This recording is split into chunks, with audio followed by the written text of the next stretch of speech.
Thinking, what the heck is Bulletproof Coffee? It's basically just another coffee alternative that gives you that good fat you need to give you a nice kickstart in the morning. I can't wait for you guys to try this. The other recipe we have is our banana pancake. Now, this recipe is awesome because it has no gluten, no flour, no dairy, there's nothing in there. We are gonna start with 1 cup of delicious, freshly brewed coffee right into a blender. Then we have our fresh, pure butter. You wanna make sure that you're using the best butter possible, so I'm just gonna add in 1 tablespoon of butter. I have here some brown sugar. We're just gonna use a half a teaspoon. We don't need to sweeten it too much. And that is our 3 ingredients, guys. So then I'm gonna pop the top on here, and we're gonna blend.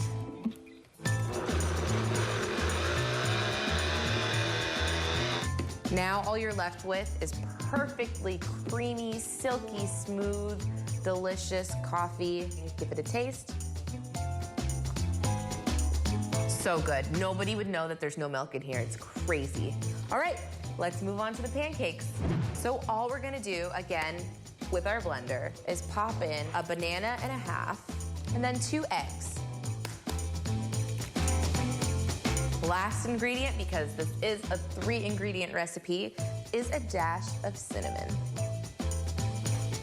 Now all that's left to do is blend these up. Then we're gonna head over to the stove and finish up our pancakes. It is that simple.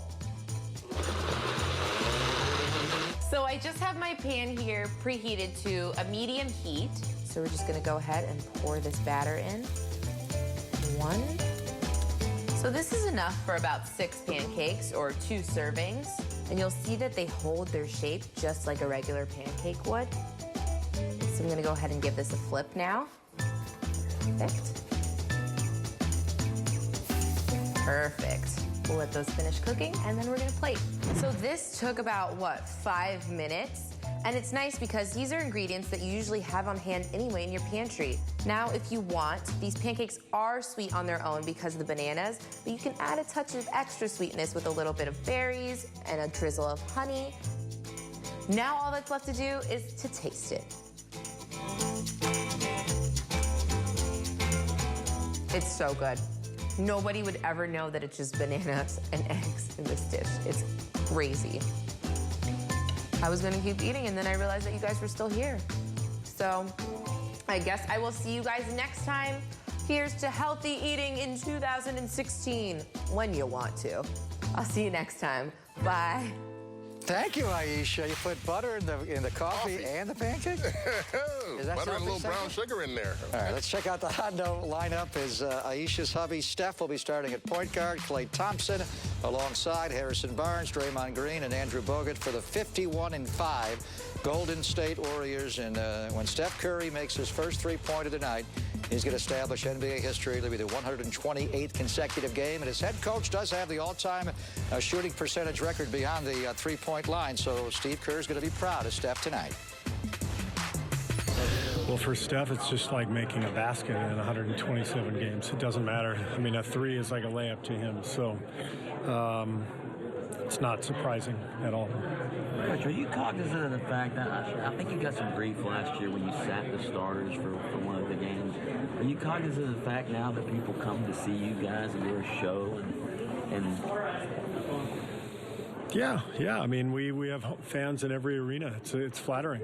See a lot of blue and yellow on the road, and you know, our guys are very likable, and we play a fun style. So it's we enjoy being in that role. Did that make you second guess last year? No, because it's my job to get the team ready for the playoffs, and that was in a particularly rough patch of the season. We had a couple guys really banged up, and I think that really helped. And I felt badly for the fans who bought tickets to come see our guys and didn't get to see them. And there's no right or wrong answer. It's just kind of the way it went. How are you feeling, Steve? Fine. With your back, are you close? Are you at 100%? No, but I'm fine. Do you need to sit anybody or especially monitor minutes of anybody tonight in the back-to-back? No, everybody's available.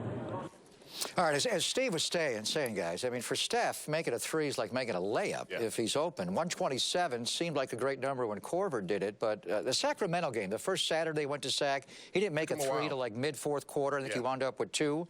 But he's 127 now. How far out could he go with this record, Stately, and put it way out there where even his teammate, Klay Thompson, can't break it? Well, I'm waiting for one of the old NBA coaches to play a triangle and 2, and they're just going to put 2 guys on him the whole game and let everybody else shoot. And guard the other 4 with 3? What the heck? Well, good luck with that. You know, teams have tried some variation of that in the past. You know, they blitz Steph, but there's always someone else to burn you. And when you've got Klay Thompson out there, and if Harrison Barnes makes shots, you're really in trouble. So you look at that 5-man rotation that they have out there, and Steph is a guy who presents problems for all defenses, but he's going to make his three-pointers. It's what he does. He could go 200, 300, 400 deep in terms of games in a row making three-point shots. Yeah, and Steph's going to have all the records. Tonight will be just another one that he's going to get on the way to eclipsing them all. Look at Ray Allen. He's going to make 2,000 threes. But, you know, let's keep in mind, Klay still has the trophy from All-Star Saturday night. The last one. Yeah, all right. Steph's got 1, but he made the last one when he made 27 and made 8 in a row at the end. And, you know, I was so happy he won that because it really, the confidence level now, since he's done that, Saint, look at the road trip. Look at what he's doing here. He's averaging nearly 28 a game, and last game he went for 33. There's no question. He misses a couple shots, he gets down a little bit, but he gets up and makes a couple. He's on fire. And right now, the talk is that the Warriors are over-celebrating some of their accomplishments. Here's what Klay had to say about that on KNBR Radio. I mean, we play this game to have fun, you know. So, I mean, Jeff's probably right. We do celebrate a lot, but we also have a lot of reasons to celebrate. I mean, we make a lot of shots. We share the ball. We like to get out in transition, and we just play an exciting brand of basketball. So, you know, you got to play this game with a smile on your face, and you got to play it and get excited for your teammates, or it's just not going to be that fun. And it's a long season, so you got to celebrate and just enjoy every minute. You're as old school as I know, Saintly, but you love what they're doing. What's your thoughts on the way the Warriors celebrate their threes and the way they play? Well, I'm old school. You didn't do that in the old days, and a great example was the other night when he gave the shimmy to Bazemore in front of the Atlanta bench. And when he did that, he turned around and shook at him. And in our day, I'll go back to Charles Oakley or some of the enforcers in the league, they would have decked them. They would have taken the 5-game suspension right there. So it's a new era, and you live with a lot more going on the floor. Frankly, Monty, I like the positive energy. Yes. As long as you don't embarrass anybody. Steve Kerr has made it clear from day one since he took over this team as a coach is that he wants these guys to have fun. You know, there's a few basic tenets that he puts out there. Joy. And joy is one of those things. He wants you to have fun. And I talked to him about this. He said, you know what, when I played, I realized I was having the most fun. When I was doing well, I was having the most fun. I want these guys to have fun. He doesn't ask them to have fun. He practically demands that they have a good time out there, and you see it. And I think that's one of the keys to why they've been so good.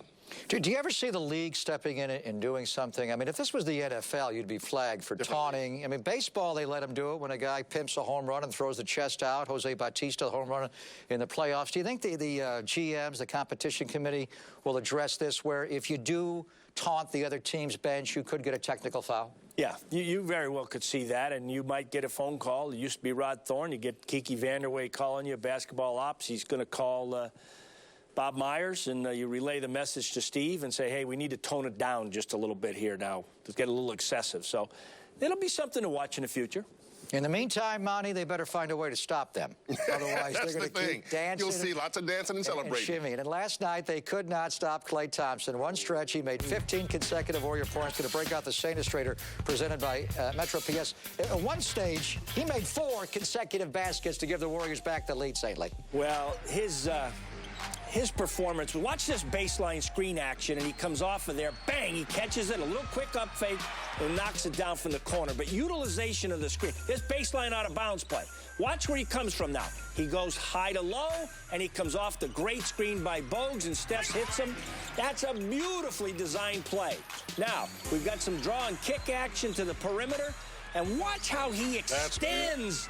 We did not see this even last year. That's a gorgeous play. Now take a look at him over on the left side. Now you have to honor him because of the three-point threat. Now we call that New York action in an early offense. Big screens away for small, and he comes up in the vicinity of three. It looks like a very simple play, but when you have a great passer in Steph and a great shooter and a great screener, it's a simple but beautiful basketball play. You know, as Jim, after the game, they asked Steph or asked Clay, when you get hot like that, do you have your teammates say, give me the ball, and you know what Clay said? They know. They know. We don't have to talk about it. When they see him got it going like that, they get me the ball, and it just works out that way. When you have a hot shooter on this team, these guys are smart. They get the game. You got a hot guy, get him the ball. They run two plays. Get the ball to Clay. Clay, come get the ball.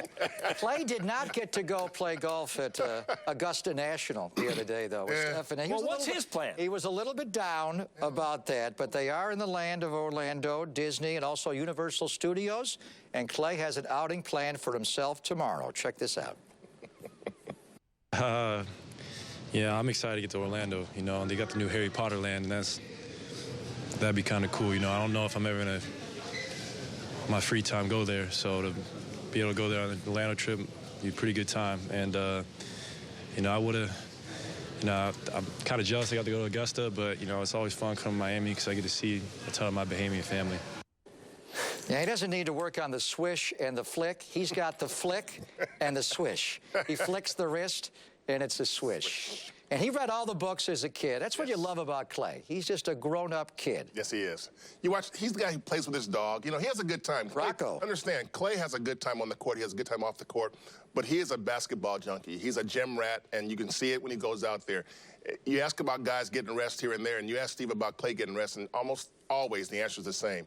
He's young. He wants to play a lot. We'll let him. And while Steph and Andre were playing golf at Augusta with the owner of the logo, he was in the gym. That's why he's got that bow over his right eye from an elbow. That's right. Getting Verishow up to speed 3-on-3. All right, better watch out tomorrow because Minnie Mouse might nail him. At Disney.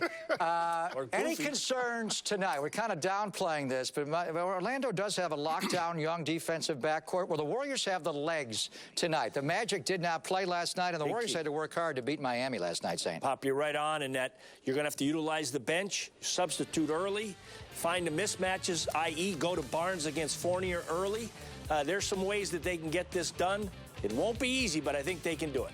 All right, enjoy Warriors basketball. Steph and Clay, 3 to the moon. Look at this.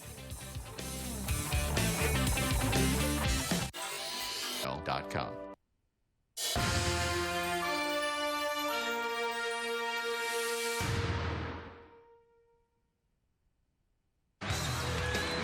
Last night, the Splash Brothers soaked the heat in a thrilling Golden State win in South Beach.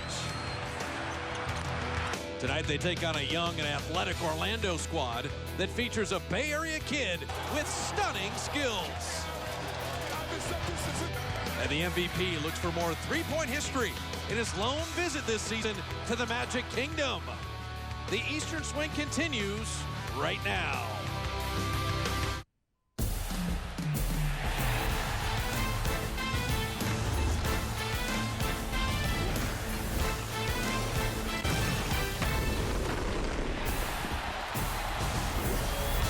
Stop 5 on the road trip on the back end of a back-to-back is a search for history for the Warriors. Brought to you by Mercedes-Benz. They take on Orlando for the first time this year, looking to equal the franchise record for road wins with 28. That was set a year ago. Steph Curry could surpass Kyle Korver, most consecutive games with a 3 made. Do they make history? They keep on rolling tonight. Hello, everybody. Bob Fitzgerald alongside Jim Barnett. And partner, I think this is a look-ahead game. Big, tough game in Miami. Good win. Oklahoma City is looming on Saturday. Big national game. And yet Orlando on the back end of a back-to-back, you better be careful. You've got a short turnaround on the road near the end of the road trip. Right. But you've got 2 more games on this road trip. You're right. You've got to look at this game. You cannot look ahead to OKC. We always look forward to the Splash Brothers. We always say, Jim, what if they got going together in the same game? What if they could score 75 in a game? What if they could score 27 of the final 29? They won the game last night. Well, this is what it required. They have a sense of the moment. Great teams win close games. great players come through in the clutch, and they were absolutely dominant. They took over each and every possession. Their force could not be matched. Stephen Curry hits a three-pointer to give them a 1-point lead when they're down by 2. Then comes back and hits another one to seal the deal. But I'll tell you, Klay Thompson was brilliant with 17 of his 33 in that fourth quarter. So why are the Warriors so good? Deep and talented, unselfish, but it's the three-point line.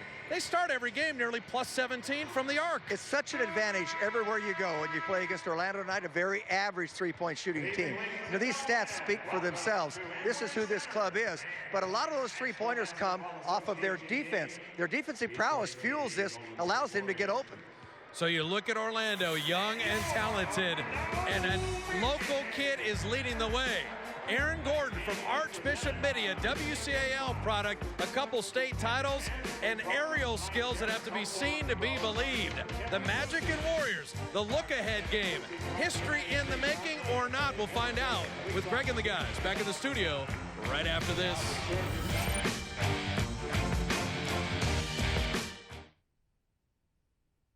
Warriors basketball on CSN. Update you know the Warriors are 51-5. San Antonio won last night in Sacramento. Denver beat the Clippers last night in L.A. and Utah defeated Houston. Tonight on the menu, San Antonio will play in Utah, which is interesting. OKC against New Orleans and Houston and Portland. And your Golden State Warriors in Orlando, Florida. Gary St. Jean, what's your key to a Warrior 52nd victory? Well, I think the bench needs to step up in a back-to-back situation like this. You can't depend upon Steph and Klay to get 70.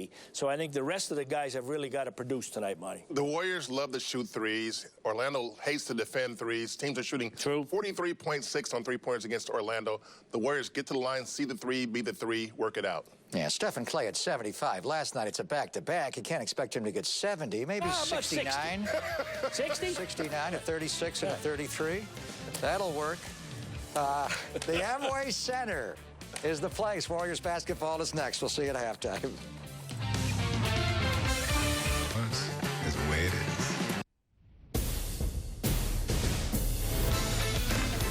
It's time for tip-off. Here's Spitz and JB. All right, MVP.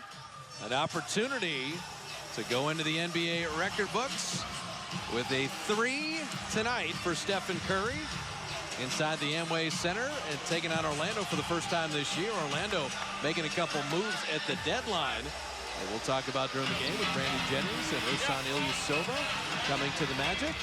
Our Xfinity starting lineups, first for the Warriors with Stephen Curry, Klay Thompson, Harrison Barnes, Draymond Green, and Andrew Bogut. For Orlando, won 4 of 6. Elfrid Payton, Victor Oladipo, Evan Fournier, with the Bay Area kid, Aaron Gordon, and Nikola Vucevic playing for Scott Skiles. Warriors, a tough one in Miami. Try not to look ahead to OKC. Jimmy, our roundtable keys to the ball game. What do you got? Well, don't look ahead. As I say, you've got a short turnaround like this, and you're nearing the end of the road trip. You've got to really focus because they had such an incredible fourth quarter, such a competitive game last night. You have got to, really focus and not overlook this team. And I think ball movement early. Don't try to duplicate the fourth quarter last night. You got to be disciplined, move the ball early on, let the shots come to you. A lot of passes so far they're doing that. Give the ball up, get it back. Shot clock at 8. Finding Harrison, and he's fouled shooting a 3. And the nice thing there on the slip screen by Draymond, in and out. The coaching staff thought it was just too much perimeter and jacking up threes early in the game last night. A little penetration. They cannot catch up to it. Harrison now, last night, missed a couple of free throws, which kind of surprised us. He's got 3 here to work with. Harrison Barnes at 82%, best free throwing of his career.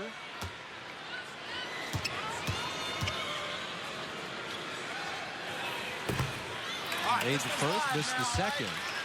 On the release only, man. All right, here we go. Be curious how Steve Kerr allocates minutes tonight with the back end of a back-to-back and OKC being the 3rd game in 4 nights. Seems like the Warriors have been on the road forever in January and February. Well, this has been a very disjointed road trip. Vucevic, well defended by Bogut. Barnes 1 of 3 from the line. Steph cutting back door, laying it up and in. That's the way to meet and challenge pressure. Someone overplaying, you take it to your advantage. Now Curry went for the steal. Oladipo getting the easy three.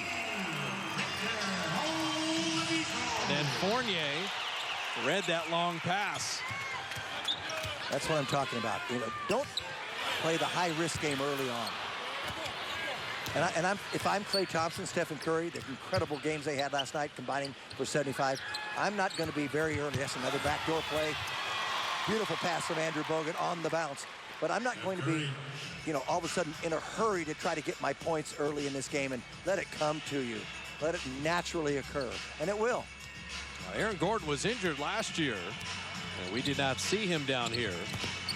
People know about him because of the dunk competition, but look at the improvement there from the Arizona product. Nice little spin move, and once he gets near the rim, he's going to finish. That was a nice little finish, softly. Knocked out of bounds. So Scott Skiles played here in Orlando as the NBA assist record for a game. You see, this is his 4th team that he's coached. He's been successful everywhere he's gone. Klay Thompson, the early three. Let's hope that's a good sign for him and the club. Oladipo can be a volume shooter. Steph played the D and got the rebound. I like their backcourt. I like Payton because he can play D. They gave up a lot to get him. That was a forced shot. Draymond just tried to get into Vucevic, and look at the youngster run the floor. Nikola Vucevic, good defense on one end and a 94-foot sprint to get himself to the line. Well, he's their leading scorer, 17.5 this year. That's above his career average. He's a 14-10 guy career. This year, 17.5, a little over 9 rebounds, but he can have some incredible games for you. He was involved in the Iguodala trade. When Bynum went to Philly, it was Vucevic that came here to Orlando. And so you just think for Philadelphia, what if Nikola Vucevic was still on that team? Oh, I know. And what would they look like? His last game, he had 35 against Philadelphia in a win, the team that he was formerly with.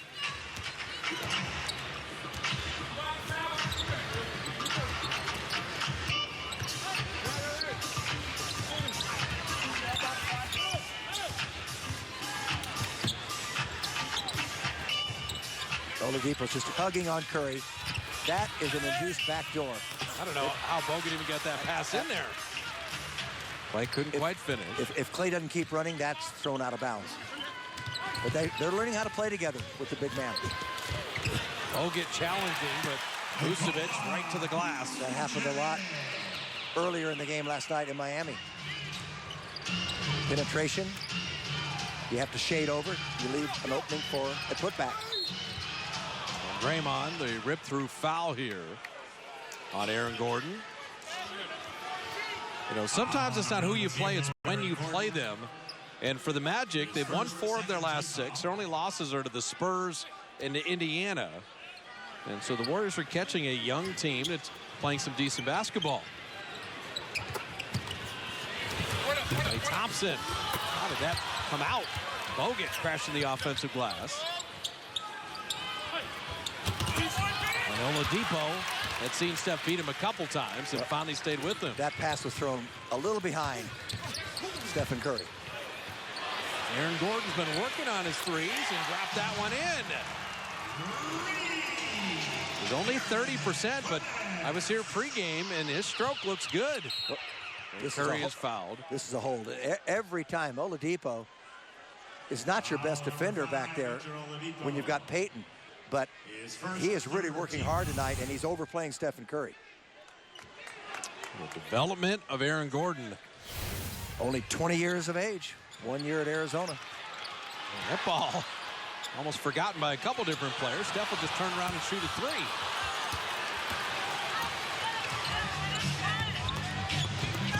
Evan Fournier, and Bogut says no.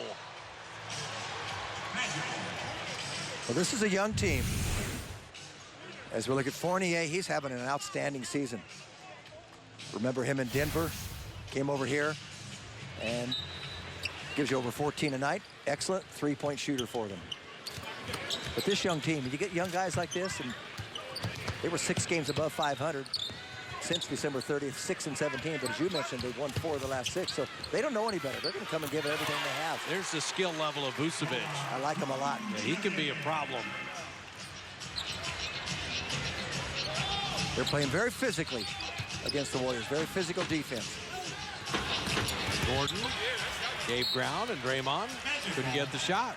They're letting Draymond. We've seen it happen with Vucevic. We've seen it there with Gordon. Just let him bang into you. They're not trying to block the shot. They're not reaching in. And they're in position, so there's no foul. Fournier turning the corner and flipping it up and in. So Orlando with 10 straight. Klay Thompson ends that streak. Beautifully done. Just love that little gazelle as he goes to the rim. Vucevic off iron. Draymond quick outlet. Somehow got to Harrison Barnes, but ricocheted off Curry. The pass from behind him. And a little fast. A lot of turnovers early on. And Vucevic couldn't quite spin it in. Warriors don't mind the tempo at all. I was going to say, they're still pushing the pace. The only one slowing it down is Scott Skiles. He's going to take a timeout. You got a 3-point game, and yet the Warriors have committed 4 turnovers to 0 for Orlando. 6:45 remaining in the first. The Magic with the advantage, but the Warriors at pace are the best team in the NBA.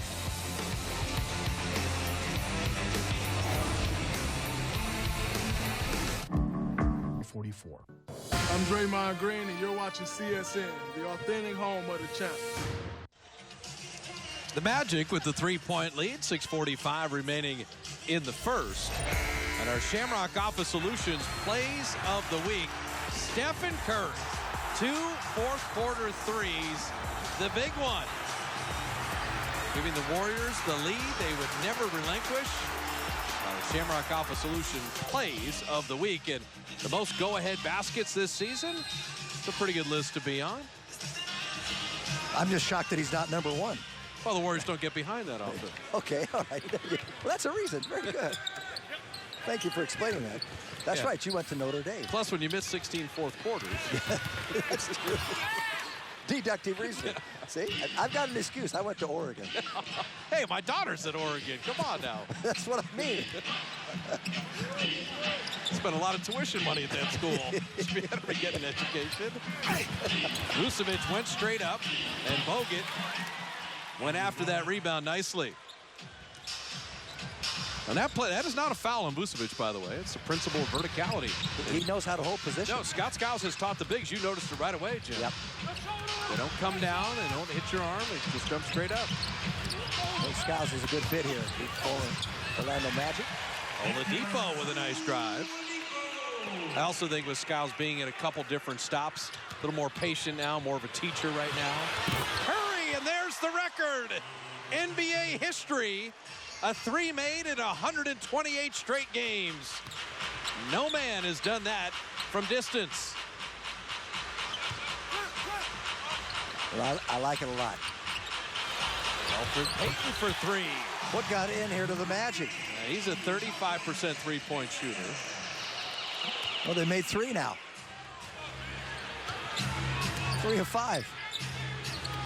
They make 7 a game, Bob. Warriors make nearly 13. That ball kicked. How many times have we seen players run through tonight, and even Andrew Bogut making the pass, Draymond Green? Yes, it's led to a couple of turnovers, but it tells you exactly how Orlando is trying to play this game defensively. And that will wear them down.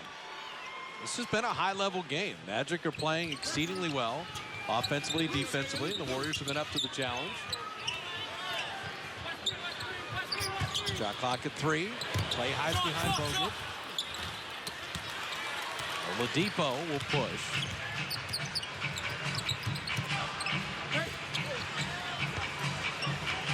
Gordon had Curry briefly on a switch, and now Fournier will step back and hit another 3. So the Magic, 4 made threes. We always say this is the only way you can beat the Warriors is if you make a lot of threes. So far, they've kept more than pace. Curry answers. So Stephen's got 10. Elfrid Payton losing the handle. Draymond bothered him enough. And here comes the bench brigade. As Anderson, Varejao, Leandro Barbosa coming in with Andre Iguodala. So we're talking about a little less than 8 minutes there for Klay Thompson and Andrew Bogut. I like the little mix, though. Leave some of the starters in. A couple of them. Now, what is the call here? There was a collision. Did the ball go out of bounds? Yeah, Curtis Blair said out of bounds, and it should be Orlando ball. It overruled. So James Williams going to come help out. He had a better vantage point there. Think of where the NBA has become, Jim.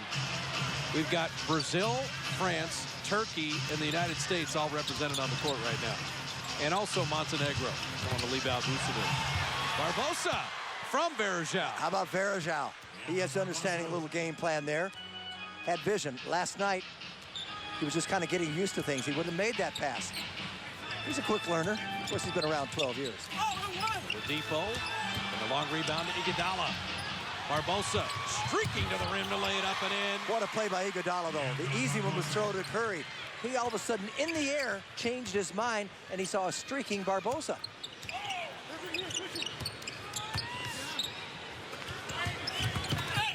Good help. Fournier, that's a tough finish. Good help, but got the reach in.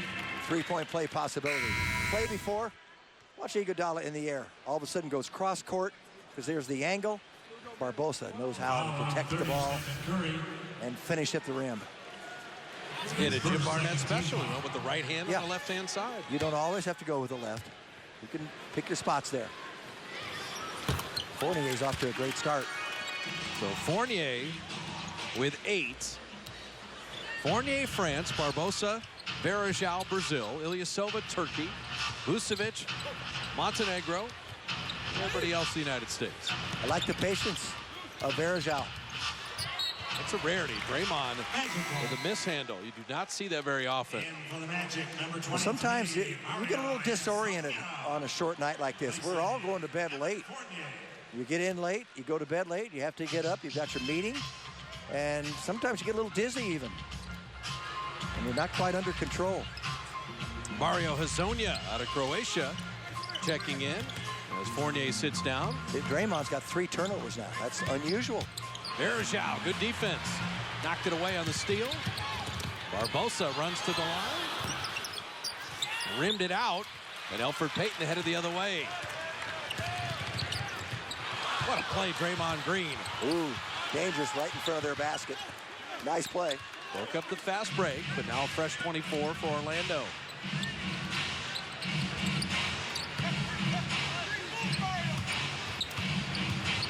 Oh, ISOs are going to go at Varejao there. Hezonja, that's wide left.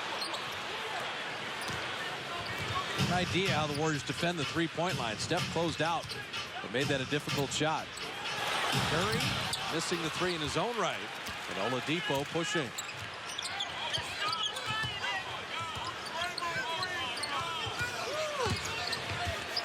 And Payton, he jumped at the three-point line. He's still a player you would dare to shoot a bit more often. Barbosa inside. What a beautiful move. Got his defender under the basket, then came back so he couldn't get through that rim. Both teams at 50% shooting. And Vucevic was fouled. Minute 45 remaining in the first. Stephen Curry, alone by himself, 128 games with a 3. The best mark in NBA history.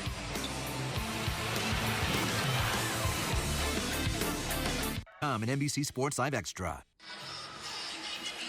Orlando with the 2-point lead here right near Disney World and Universal. is the happiest place on earth for a lot of people. The Magic up a deuce. The Ford right choice, Stephen Curry. The new record, 128 games with one or more threes. Include the playoffs, it's 149.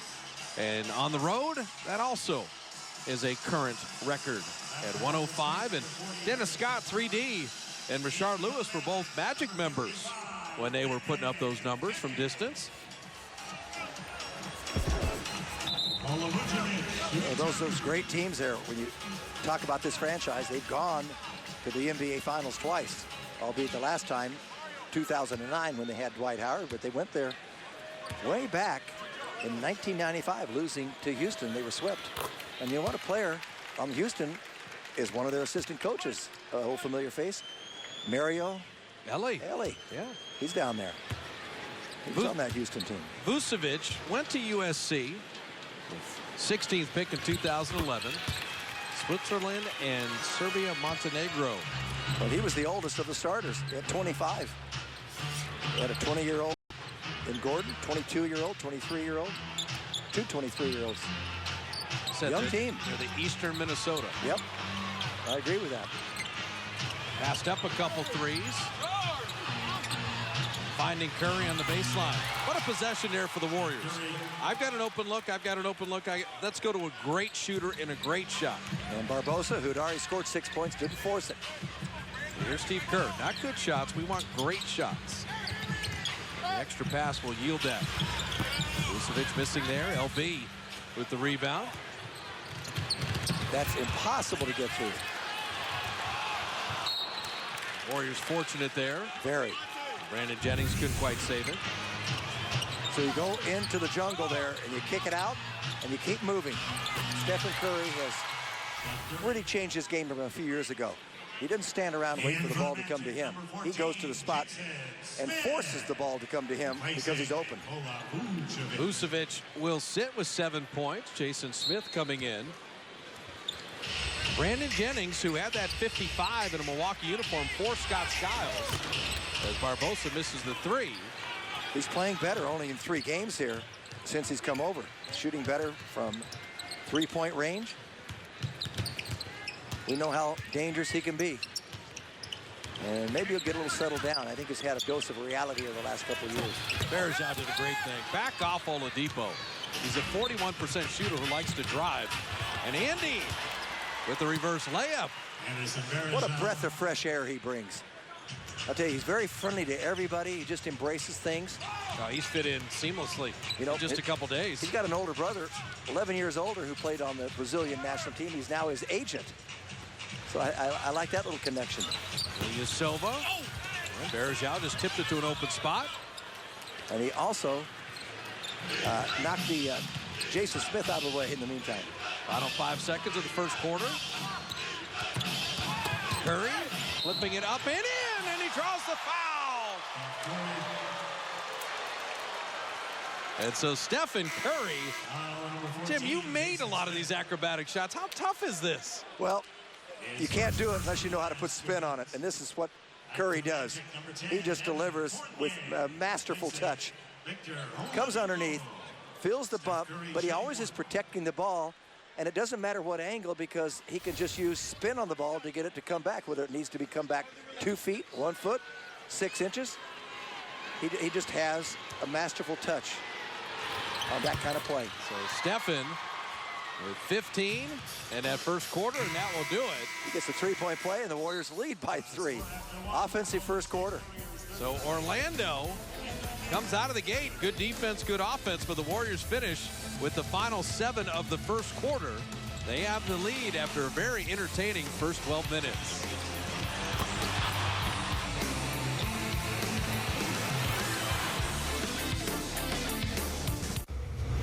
Boy, Jimmy. This is Harrison Barnes, and you're watching CSN, the authentic home of the champs. Beginning the second quarter in Orlando, Bob Fitzgerald, Jim Barnett, Brandon Jennings, Evan Fournier, Ilyasova, Jason Smith, and Mario Hezonja for Orlando. They say he's a lot like Toni Kukoc. He's also from Croatia. All right, so you talked about how Anderson Varejão's fitting in. Not only it's the screen and the passing, but I want you to watch his reaction. He made the great pass, and Varejão had the biggest celebration. I'll tell you, he's just a very affable fellow. He's got a lot of life. Yes, he does. A lot of spirit, all good. Smith missing the free throw. Now Anderson, he's already talked about, hey, this team loves each other. These guys get along so well. Just so happy to be here. As he said, he's been childhood friends with Barbosa. And he really wasn't getting to play in Cleveland. The Warriors heard from a couple Cleveland players that, you know, Mozgov and Tristan Thompson, they're good players. They're ahead of the rotation, and they've been signed to big contracts. One team's loss is another one's gain. We're not going to feel sorry for him. So the Florida-born Mo Spates, who did not play last night, get an opportunity here. Mo has upwards of 80 family and friends at the game, and so the Tampa product looks forward to the Florida swing. Barbosa having that knocked away. You bring that many people, there are no comp tickets, especially that number. So that cost him a hefty, that's like a game suspension. You've got to pay all that. Jason Smith listening there. I had fun talking to Mo's dad last night in Miami. As Livingston misses. What a game by Barbosa. I know he missed that, but what a hustle player he is. He just changes the game. Mo's dad watches our games, okay, at 10:30 at night. Then he watches the replay on CSN Bay Area. Is that why he wanted to sit you down and give you a lecture? He did. He said, if you'd bring Jim over, Bob, I'd like to talk to both of you for an extended period of time. I thought so. That's great. And Mo buckets hitting the wing jumper. Mom and Dad are here. Yeah, in Miami last night, Mo didn't get to play. Right. Probably surprised everybody. Spates and Iguodala, Barbosa, Livingston, and Harrison Barnes. Now let's see if the subs here can carry on what the Warriors did in that first quarter. Sonia missing there. Ilyasova went flying through the lane and apparently was bumped in midair. Number 40, Harrison Barnes. So Harrison Barnes, and that's the hand you talk about, Jim. Sometimes players aren't even aware that they have the hand down by a guy's side, and they're if you have your hands up, you can bang and bump, maybe get away with it, right? I hope that we get a couple of glimpses of Varejão rebounding tonight, because he moves people away with his body going for the ball.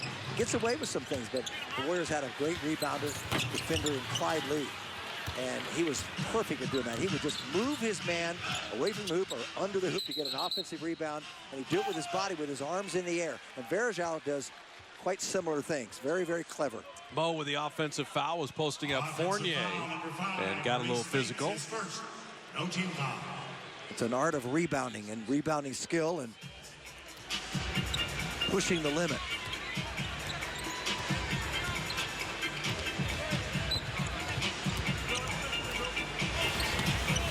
Fournier misfiring. And Mo did just enough there. He had batted it away, but Jason Smith went after it. Fournier is still only 23, his fourth year in the league. He started playing pro ball in France when he was 16. He had a nice conversation with Iguodala pregame. They were teammates in Denver.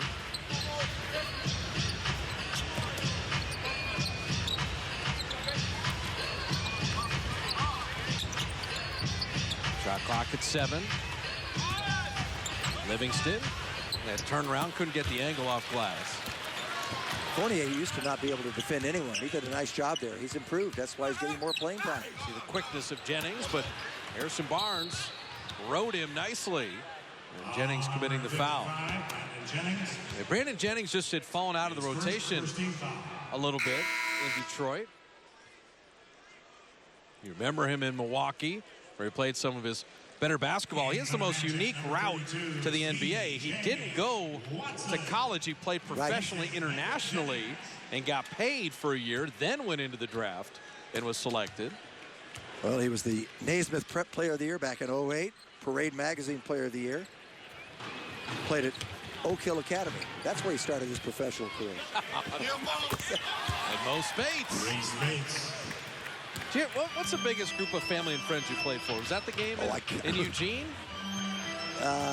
Those would be college friends and so forth, but yeah, probably so. I've never thought about that. Well, no, you pay, as Fournier lays it up and in.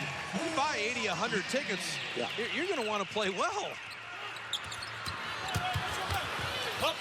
Iguodala on the baseline, reverse hook. You have to realize that was when tickets were $1.50. Seriously, you could go to the sports arena in the mid-60s, and the upper level tickets were $1.50 to see the Lakers. $1.50. Ball deflected. Iguodala from the baseline, and Smith will rebound. Yeah, I'm wondering if that had gone in. Who gets the assist? There would not be one.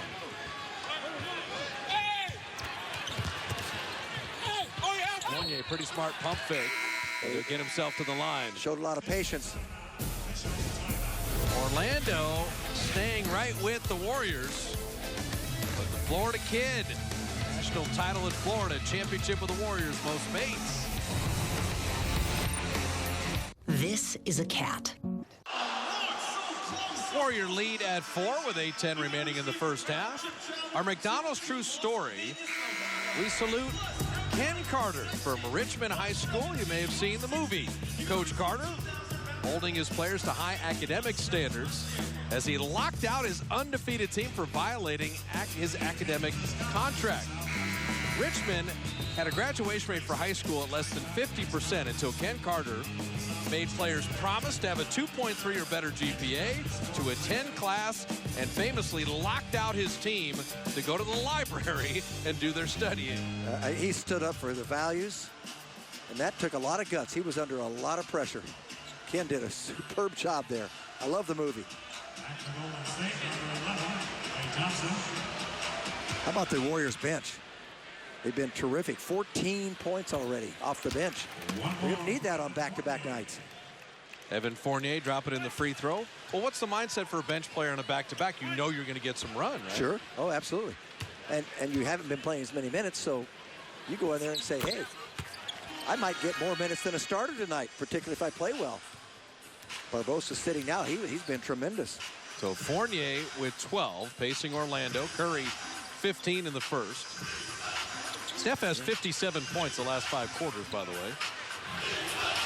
Mo Spates. This is exactly what Steve Kerr would want. Spates doesn't play in Miami. Big hometown game in Orlando. Hit 3 jumpers right away. Give Bogut the rest. Give Varejao the rest. Vucevic is a tough cover. Zonia didn't want the 3. Shot clock in 1. And Spates contesting Ilyasova nicely. That's 24 seconds of great Warrior defense. Love it when they have to rush a fadeaway. Spates off iron.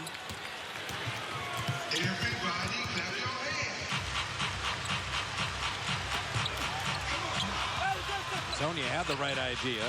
You can see an excellent passer. That is a foul was tough to avoid because Ilyasova kind of jumped in. Very smart. Steve Kerr is going to love the way that reserves played the prior possession. Rotate, contest, rotate again. It's one thing for the starters to do it, but everybody up and down your roster connected defensively is impressive. Renew those valued Warriors season tickets before March 17th. Secure your playoff tickets before anyone else. They get all the exclusive access you've enjoyed and the unique opportunity to watch the best team in basketball at 888-GSW-HOOP. Ilyasova hitting a couple free throws. Orlando's hanging tough, despite the Warriors shooting over 51%. Livingston had nowhere to go. Just took it out of bounds. Magic ball. Back for the Magic, number 00, Aaron Gordon back in. Ilyasova will sit. Well, already double-digit turnovers. 10 turnovers. Before you're halfway through the second quarter. Well, that's how you're shooting 51%, holding a team under 40% and only up 2. Doesn't surprise me. A back-to-back night, you get to bed late. You think you can do something, and somehow your body's not capable of doing it, and your mind fools you. Aaron Gordon created a little space there. Iguodala now pleased. Tell you what, Aaron Gordon could really develop into something. And we talk about Blake Griffin. I think he could be even a little better. A couple Arizona guys chirping at each other.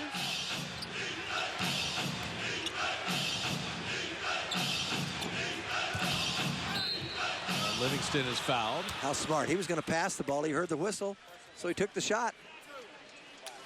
Gets himself to the line. Quick thinking. Foul number 32, C.J. Watson. His first, second team foul. So Curry and Draymond going to check in as they come to the scorer's table. Livingston dropping in the free throw. Back for Golden State, number 23, Draymond Green. Number 30, Steph Curry. Back for the Magic, number 5, Victor Oladipo. Oladipo in, Iguodala and Barnes will sit. Sean, you ready? One, man, one. Good game, now motion. Sean's had a great year at the foul line, dropping in both free throws. Livingston at 89%. Former Warrior C.J. Watson dropping it inside to Oladipo. CJ's now the old man on the team, 32. Remember, the Warriors got him out of the D-League. He and Helena Azubuike did a great run for Travis Schlenk there, finding D-League talent. Had a great run in Chicago, too. That's tough pass. Bogut, good hands. Same with Draymond. And Klay Thompson missing that three. Orlando's had the edge here in the second quarter. Warriors have been sloppy, have not been as hot shooting the ball. Vucevic ran over Bogut.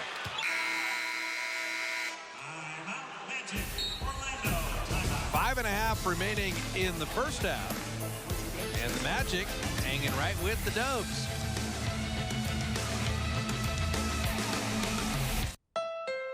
In a month. Tied at 43. Warrior fans everywhere. I didn't know Steph Curry's #1 fan was in the building, but that is apparently so. A lot of places. There are a lot of Mo Spates fans here tonight. We talk about Mo and the ticket purchase and talking to his mom and dad and the whole family, and Mo is not disappointed. 3 of 4, 6 points, 2 rebounds. And you said it, Jim, on the back end of a back-to-back, you need your bench to be engaged and productive and take some of the load off the starters. And Mo Spates, a very nice stint. Yeah, in a little under 5 minutes. And the interesting thing, he's one of those rare people. He averages 11 minutes a game. He averages 6.2 points. That's better than a point every 2 minutes. And when you've got someone that gives you a point every 2 minutes, that means they're a scorer. But for him to get more minutes, he has to understand, and he's trying to work at it. We saw evidence of that tonight already. He's got to play the defense. Right. Okay? He can't just be a chucker. A lob from Curry to Bogut. No, Mo's conscientious, too. When the coaches say, especially when Ezeli initially went out, you have to defend. You got to try to rebound. We need you on the other end as well. He gives you a best effort at it. He's never going to beat Bogut or Ezeli defensively. No, you can't just be one-dimensional.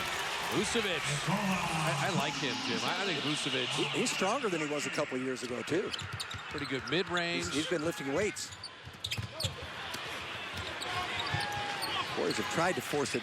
I know that this kind of defense lulls you into that nice finish by Klay Thompson, but you can't force that ball through 4 or 5 players. And that's why Bogut's smart. He throws it on the bounce. Especially when you've had a bunch of turnovers. You know, make the easier pass. As Livingston fouls C.J. Watson. 34, Sean Livingston. Warriors are over the limit, so that'll be free throws for the Magic the rest of the half. Hate to do that when you're that far from the basket. I know C.J. can shoot threes, but you have to be a little discerning. Drop it in the free throw. The Warriors finally home on Tuesday, taking on the Atlanta Hawks, a Hardwood Classic night. The city jerseys will be in full display at Warriors.com. Be there for Atlanta on Tuesday, OKC on Thursday. And you're going to be at Oracle a lot. 17 of 24 at home to finish off the year starting Tuesday. Curry and Bogut. You could watch that forever. The dribble handoff, the DHO as the coaches call it, the big screen, the dark side of the moon. Well, you can try to defend it forever and you're going to get the same result. Sometimes you play really good defense, but it doesn't matter. Offense, good offense, great offense, certainly beats good defense. Vucevic, pretty good defense by Bogut and a more skilled turn hook. Orlando just keeps hanging tough for him. Curry's moving everywhere. He's going to run a lot of miles in this game. Bogut followed his own shot. Vucevic gave up on the play. After he shot the initial one, he just kind of forgot about him, didn't block out. We've seen C.J. Watson do that as he penetrates. Bogut took some contact there. Let's watch Curry as he comes off a screen from Thompson. And then the big Bogut. And Vucevic does not like to leave the lane. You can see right there, very visible. And they should run more of those. That's why Bogut's been handling the ball a lot tonight already. But Curry's been overplayed so much, he's gone backdoor a majority of the times. Vucevic does not like to leave the lane. You get a screen and roll out there, you're going to have field day shooting threes. Unless you watch a lot of basketball, the default is always to look at stats. Give me stats. There's no stats for setting good screens. And yet Andrew Bogut, Draymond Green, I mean, there's such a key to the Warriors shooting are the screens that they set. Part of that, though, is Bogut sets the same screens as he did a couple years ago. The guards and the people coming off are doing a better job of running their man into him. Sure. They're doing a better job. And that'll be an offensive foul on Klay Thompson, and Klay rarely discusses. Monty McCutcheon's the best official in the league, so both he, Steve, and Klay respect Monty immensely, but didn't agree with that call.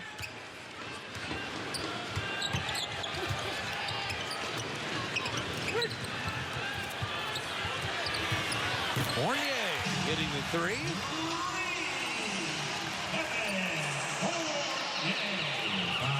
So Orlando back on top, and that's the pass that shouldn't be thrown. And Draymond will commit the foul before they can get the Gordon dunk. 2:57 remaining in the first half, and a young, hungry Magic team playing well. The Bay Area. Zach LaVine and Aaron Gordon moving into the finals of the slam dunk contest. Scott is ready. Aaron Gordon is ready. No, that might be Elfrid Payton in that mascot. Okay, Aaron. I've been set this since 2000. It's over. Man, they got to be a tie, man. Bring two of those trophies out, man. Brings it down between the legs and heaves it down with a two-hand jam. If you see it in slow motion, you will know what you just saw. Slow it down. Watch, he cocked it behind his head like he was going to tomahawk it. That's Dominique like. Oh, come on, man. I think it was the best dunk contest ever. Aaron Gordon and Zach LaVine in a dunk contest, all part of our AT&T U-verse Rewind. Watched Aaron Gordon play in high school, Jim. Yes. Archbishop Mitty in San Jose. Mitty plays Sarah and Bellarmine, SI, St. Francis, Valley Christian in the WCAL. I want to forget Sacred Heart as well. Our director, Tommy Adza, went to Bellarmine. And so Sarah, Bellarmine, Mitty, the WCL, well represented tonight. Two-time California Mr. Basketball. He plays golf. He already is becoming a full NBA player if he plays golf. Yeah, Dan Becker directing tonight. Tommy's at home watching. So, by the way, with Gordon, he's averaging a little under 8 a game. So far, his career high is 19. When he learns how to shoot consistently from the outside, that will improve. You can't just live in this league by dunking. I think he knows that. Well, the thing about Gordon tonight, he had that spin move around Draymond, and he had a three. Exactly. He's normally a rebounder, defensive player, and so we're just seeing those little growth steps. Yep, that's what I'm saying. A little expansion of his game. That's what it'll take. So 7-0 run by Orlando. Harrison Barnes off back iron. Harrison following his own shot. Draymond will tee up a three. And Harrison another offensive rebound. Well, that's good. He needs to do something. All he has to show right now as far as scoring the one free throw. Only taking 3 shots. And Draymond will get to the line. Draymond's free throws courtesy of 2 Harrison Barnes offensive rebounds. Well, I said that Vucevic doesn't like to leave the lane. And you can see right there that Vucevic said, okay, I know Draymond can shoot a 3, so he ventured out a little bit and got beat off the dribble. Draymond only 2 points tonight. Dropping that in. Remember tonight's game, all Warrior games on CSN are streamed live via the NBC Sports Live Extra app on your mobile phone or tablet. Stream the Warriors on the go.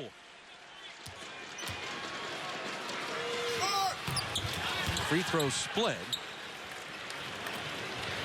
So the Warriors had the 3-point lead at the end of 1.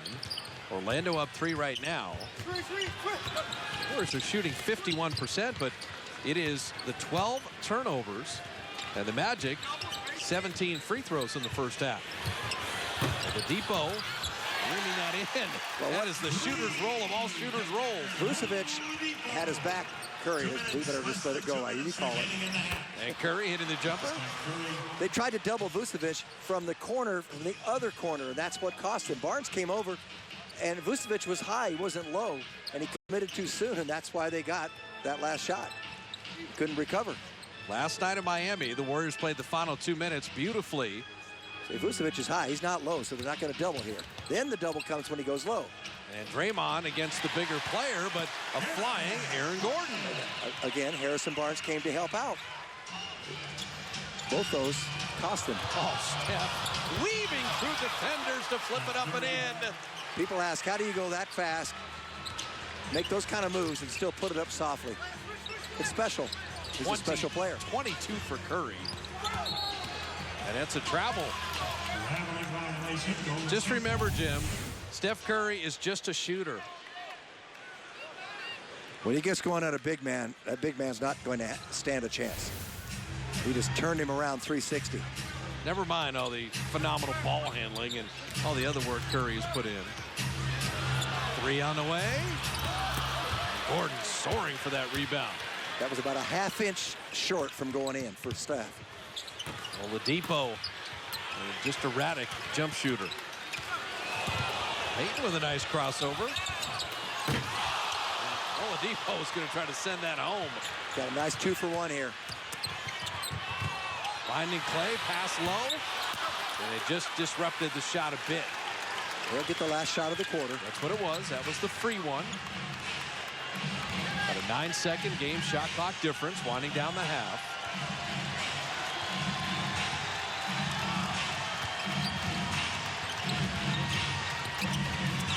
Oladipo with the left hand. So 3 Magic players in double figures. Only Curry for the Warriors. Let's see if they can salvage something here to go into halftime. And Draymond with the left hand. And they play 4 seconds of defense. Bothering Payton. And Steph forced to jump ball. A little dangerous. We saw what happened in Atlanta to end a quarter. You never know when that official's going to say, oh, that's a foul. Yeah, that was very clean, though. Only 1.4 left in the half. By the way, the Warriors are over the limit. That would have cost them 2 free throws. That's still, to me, very risky. Very risky at the time. If there may be 10 seconds left, maybe. Let me ask you, with 1.4, why wouldn't Draymond be back in the lane? Vucevic misfiring there. I guess we got an answer. There you go. So the Magic closed the half on a 14-7 run. They have the advantage at the break. Warriors looking for their 28th road win. Greg, Gary, and Monty in the studio. Jack in the Box at the half. Warriors basketball.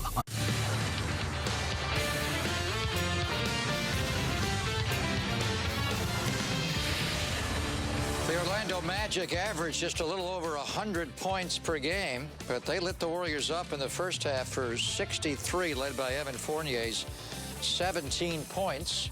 Steph Curry did his thing with 22, but nobody else besides Klay Thompson was 7 and above 7. So a little sloppy with the basketball, and they're giving up too many points on the defensive end. Welcome to Warriors Halftime Live, presented by Jack in the Box. Greg Papa, Gary St. Jean, Monty Poole. A lot of turnovers, St., and a lot of points for Orlando in that first half. You turn the ball 12 times in the half on the road, you're going to have problems, and then you lead to 63 points for Orlando. The technique they're using defensively is they're top blocking everything. So anybody coming low to high is getting blocked. You must go backdoor then. That's why we're seeing all the back cuts in this game. They want to take away the 3, they'll give you the 2. Warriors got to tighten it up, though, as far as the defense goes. Yeah, they're running into guys, and next thing you know, you've got a foul, and you've got Orlando going to the free throw line. So they're shooting free throws. Yeah. Draymond's not really having a strong game. I mean, he had, I think, 4 turnovers in the first half. So I expect them to pull it together, but you're right. Second half of a back-to-back, always tough. They've been really good in those situations so far this year.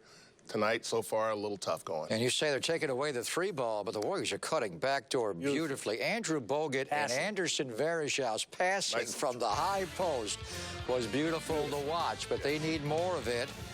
Beautiful. This is a beautiful game.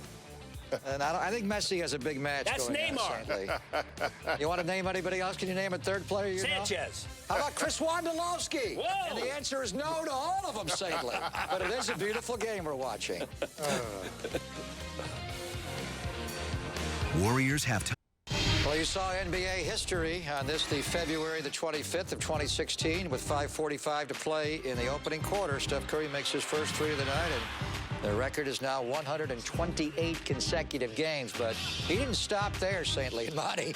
He went backdoor. He made a couple of more threes. He made 9 baskets in total. So he's doing great, but he needs help tonight. Nobody else is having that great of a game besides Curry, St. Monty, with 22.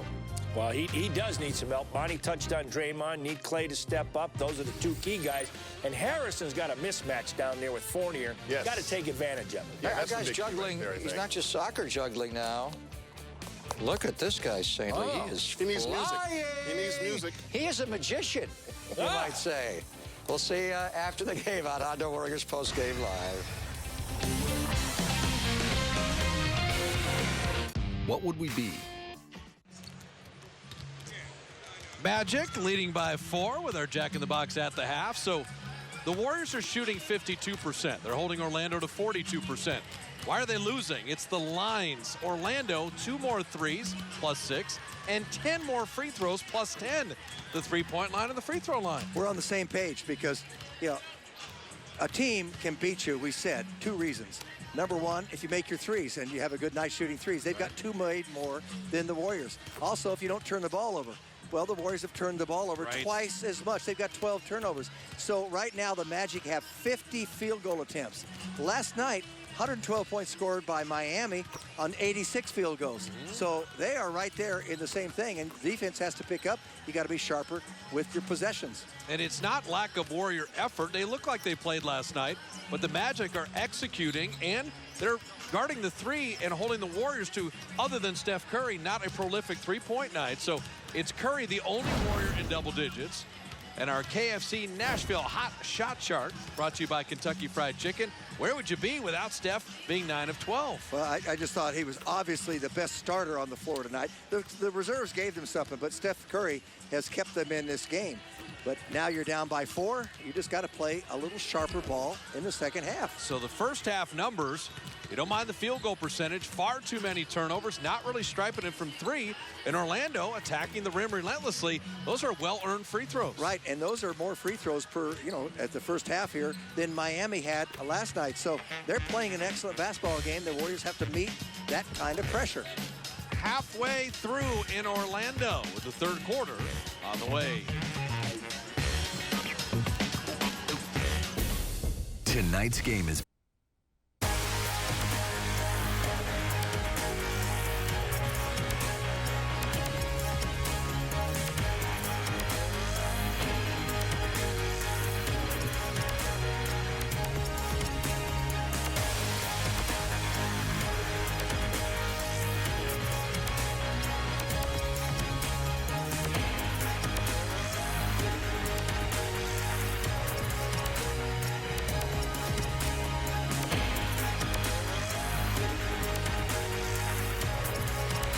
more of a teacher right now. Curry, and there's the record. NBA history, a three made at 100. And there it is, all 128 games with a three made. Steph Curry and Kyle Korver. Steph's attempts and makes significant. Korver shot a good percentage, but far more points during that streak for Stephen Curry. Alexis pursuit of perfection. Well, when you can shoot it like that, why not make the attempts? And now Stephen has improved his ball handling, his ability now to separate from people so he can get a shot anytime that he wants. Speaking of shooting. Nikola Vucevic with 13. So Vucevic, Oladipo, and Fournier all in double figures. Only Curry in double figures for the Warriors, and Steph missed a layup. And that's what you get a little bit on the back-to-back. You're just not as sharp. Yeah, sometimes you relax a little too much. That was the easiest shot he had all night. But the Warriors don't want to dig too deep a hole here to get out of. You're playing with a lot of danger that way. Elfrid Payton with Evan Fournier, Nikola Vucevic, Aaron Gordon, and Victor Oladipo. Vucevic switched on by Draymond. They ISO the side for him. Oladipo missing Curry the board. Oladipo, #2 pick just a few years ago. I like his talent. This is a good young club. Draymond and Bogut working nicely. Well, Draymond's under control there. He didn't charge, slowed up a little bit. He saw the play develop. Gordon and Bogut was there to bother him. There's a call right there for a pump fake by Aaron Gordon. Can't always out-jump everybody. Not in this league. Bogut knocked off Oladipo. And Steph Curry the jumper. How about him hunting for space? And they found it. Steph is 10 of 14 for 24. You got to get some of these other starters to play better. Gordon inside. Hey, Aaron Gordon, he is improving dramatically. Well, you turn your head and you allow a cut to the hoop.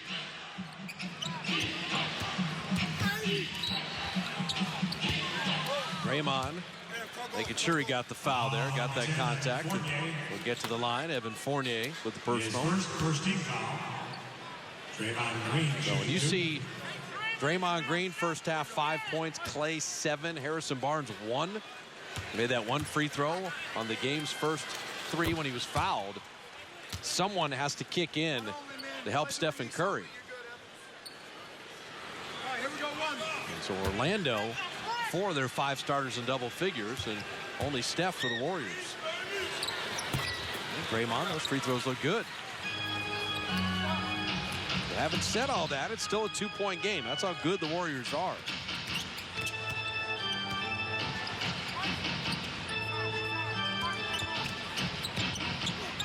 Bogut stayed down nicely. Shot clock at 7. Gordon just checked it. They feed Vucevic. Bogut with a quick hands knocked it away. Steph runs to the arc, and the Warriors have the lead. How can someone just continue to pick up the slack here and not just leave it upon the MVP? What an outstanding performance. Elfrid Payton. That is clever. Good handle, good reverse against a good defender. They gave up a lot to get him. Klay Thompson missing there. Originally drafted from Philadelphia. Payton, pretty clever. He's known as a defender. He's not much of a jump shooter. And yet those 2 finishes were excellent.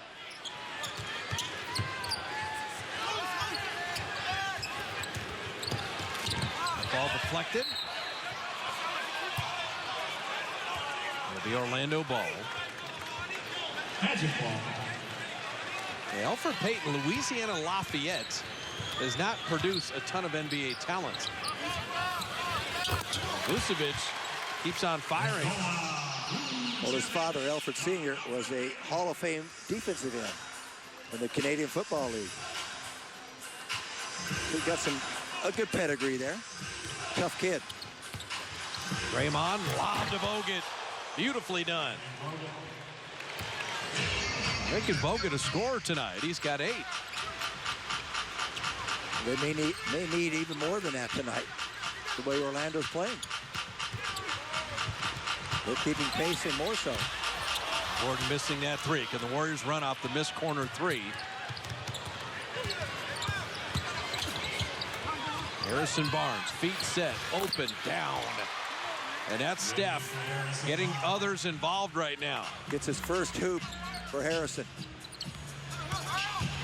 Payton has been so good on the baseline. And Bogut going to make Oladipo earn that one.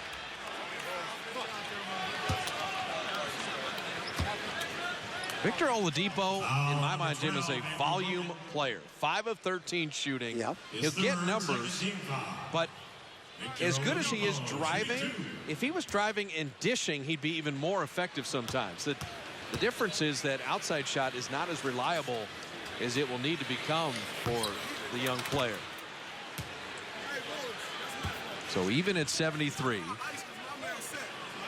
the nice thing with Oladipo that you can't teach is he plays hard. Yes, he does. And you better play hard for Scott Skiles.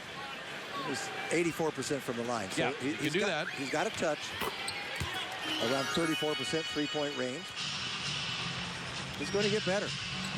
Oladipo still just turned 23 last May. Yeah, his best years are way ahead of him. Curry and Bogut.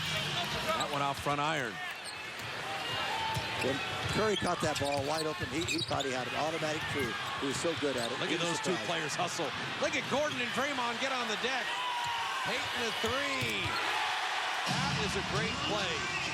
Draymond had the great steal. Gordon the good hustle. And Payton hits the triple. Double team Clay. And that gets Barnes the dunk. Harrison Barnes. That'll be a delay of game as Steph knocked that ball backwards. Orlando's very content to keep trading baskets. This is about much what Miami was doing last night. Really, no team is in control of the game. Miami is probably more in control than Orlando in this game. But it just play the danger game the deeper it goes into the second half. Payton, the discontinued dribble, turned it over. But much like Miami and even Atlanta, this is a high-level performance by Orlando. Without question. Yeah, that's what the defending NBA champs get. And how about Curry? He just keeps going. What back-to-back games. Incredible. 42 last night. He's got 20. Got 30. He's got 30 now. And it's working with Bogut again. You can watch those high screens all night. Remember I said that Oladipo or Payton would wear out the way they were overplaying in that first half. Starting to show. At 1. That's a mistake. Draymond left his feet with 1 to shoot and landed on Oladipo. Well, it almost appeared that he didn't even try to avoid any contact. Foul number 23. They'll replay to see if it's a 3 or a 2. Review to determine the number of free throws. Green is third team foul. Well, once he committed the foul, he said, I'm going to come down with the arms too. Yeah. And the thing is, you have to, even if you don't look at the shot clock, you've got a clock in your body. You've been around long enough, you're going to know about how much time is left. In fact, the bench is telling you. Ring Central, call for review, brought to you by Ring Central, business communication made simple. And so Oladipo, that pump fake, and like you said, that internal clock. Draymond's such a good defender. With a second there, Oladipo's not going to do anything. You leave your feet and you put yourself in jeopardy. Well, you don't want to lose your poise, your composure. I know sometimes you get frustrated. I think Draymond a little frustrated. But that means you just have to play a little harder, a little better, a little smarter. And you've got to give respect. This is an NBA team here. And the review correctly had it as a 2-pointer. He had a foot on the line. So splitting the free throws there.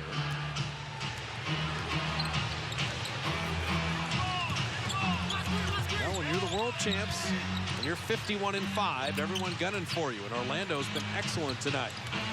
Curry, what a pass from Draymond Green. How many big men can make a little move and still have vision up so they can make a pass to a cutter? Vucevic losing the handle. Draymond in a foot race. Going at Payton, dropped it back to Barnes to lay it up and out.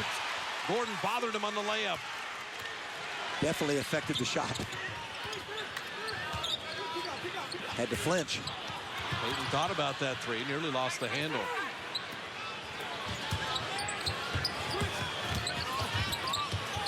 Show and go, the layup is out.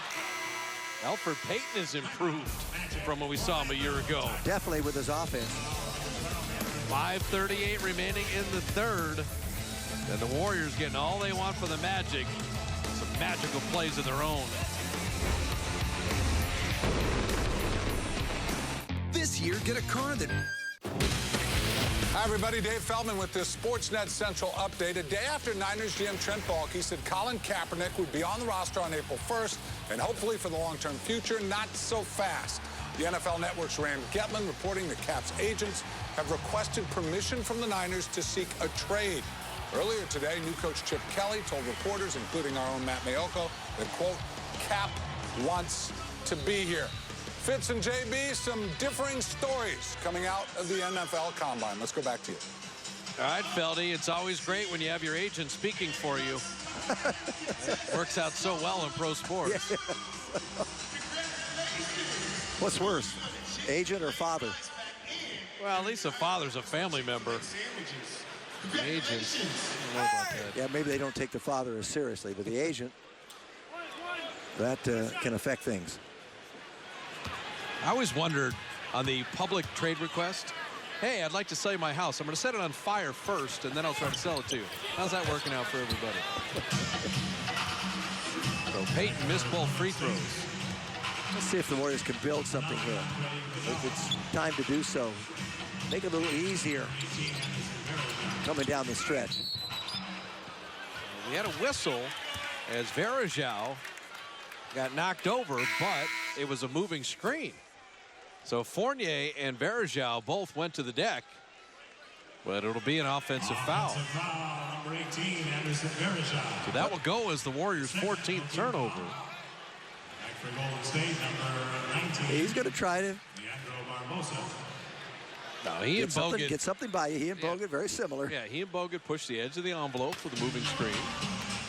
Both good at it.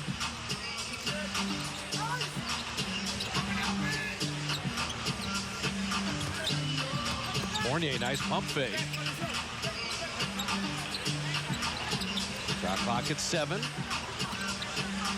And Steph, that's the way to contest. He made that a very difficult shot. And stayed on the shooting hand side. That's right. Fournier, beautiful steal. Aaron Gordon elevates. They love that here in Orlando. Who wouldn't? That was spectacular.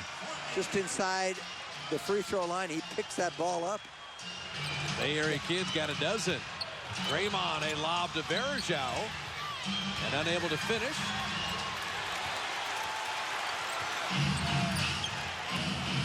Orlando's hungry.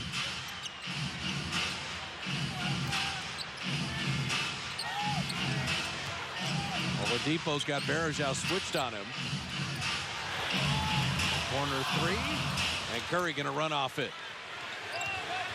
Steph and Varejao, Iguodala, Barbosa and Draymond, and Steph Curry! Another three! How did he even see the rim through Vucevic? May have been some contact on that. Made it anyway.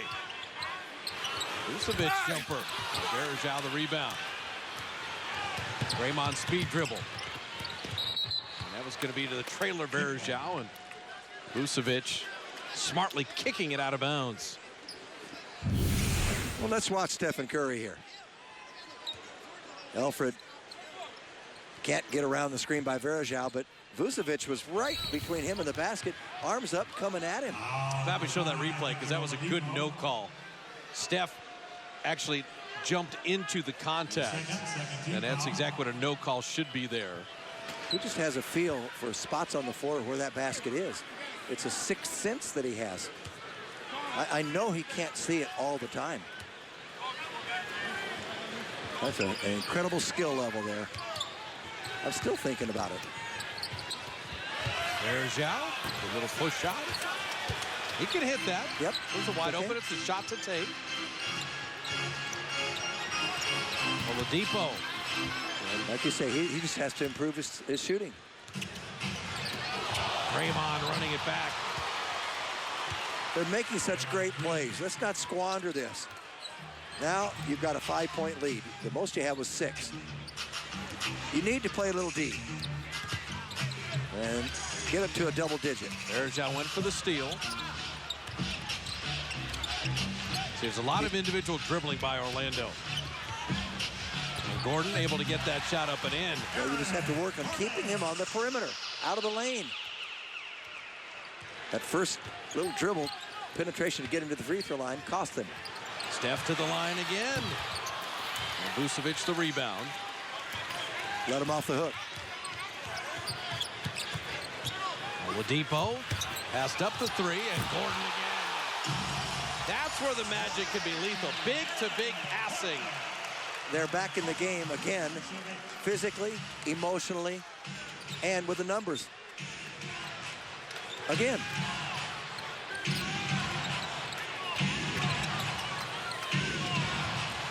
Shot clock at 7. They find Curry. Good screen by Iguodala. Another 3. Stephen Curry. 7 of 11 on 3s.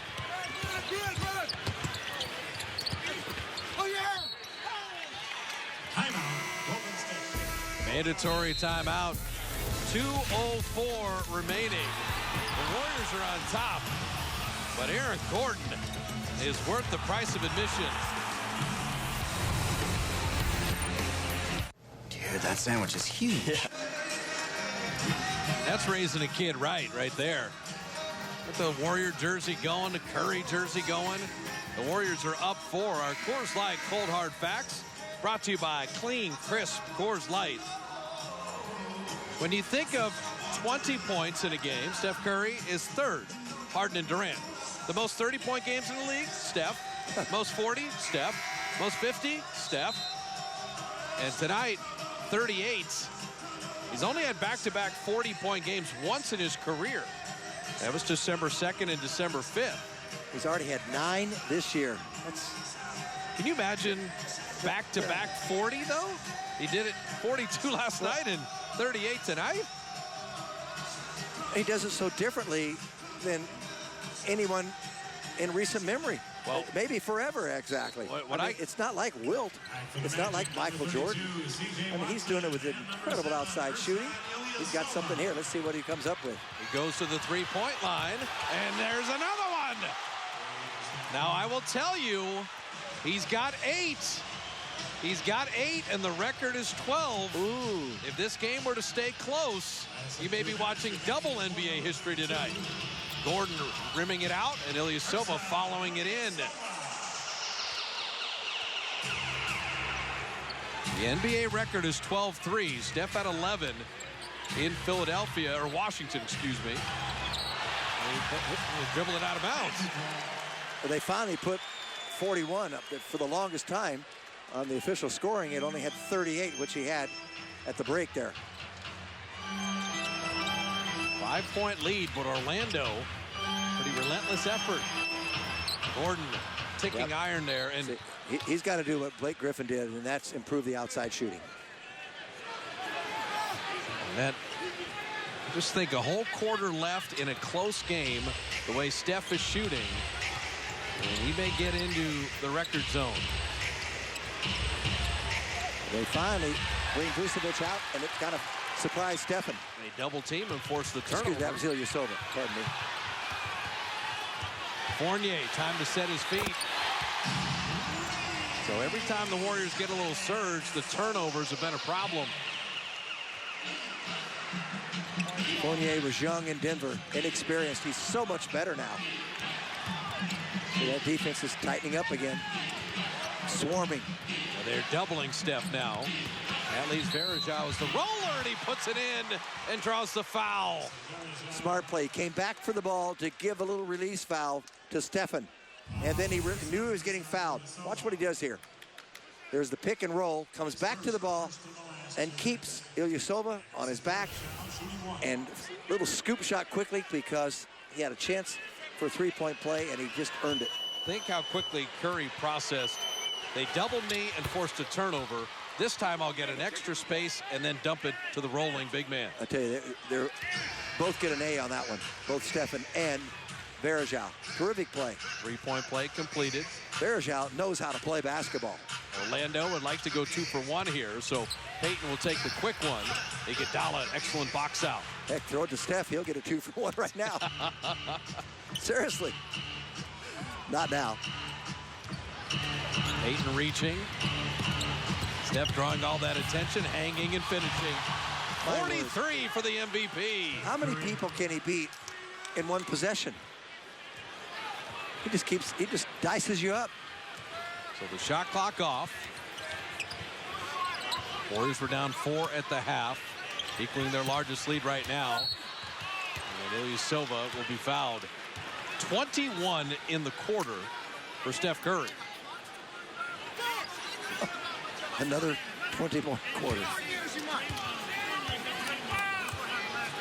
We always try to say this, to think of 21 and a quarter is amazing. We watch Clay put in 37. You just have to think about that. Season ticket priority list at 22,500 and counting. Waitlist members get priority access to exclusive presale opportunities. Best available season tickets when they become available at Oracle and eventually the Chase Center in San Francisco at 888-GSW-HOOP. But those numbers we showed you a moment ago, it just doesn't tell the story. He just keeps doing it game in, game out. Can he beat the clock from midcourt? Curry, good! He banked it home! Again.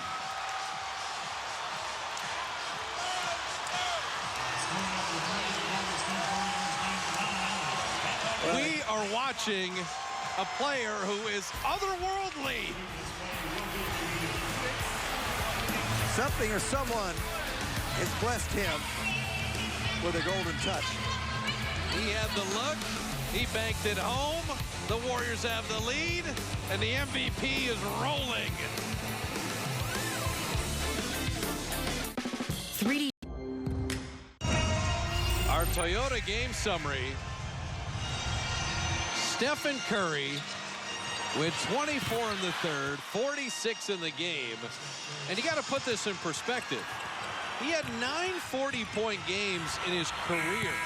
He has 10 40-point games this season. 10 40-point games. And, well, the last 3 games, he had 36 in Atlanta in 36 minutes. Then he has 42 last night in 36 minutes. He's got 46 in 30 minutes tonight. But you have 9 40-point games in 6 years in the NBA.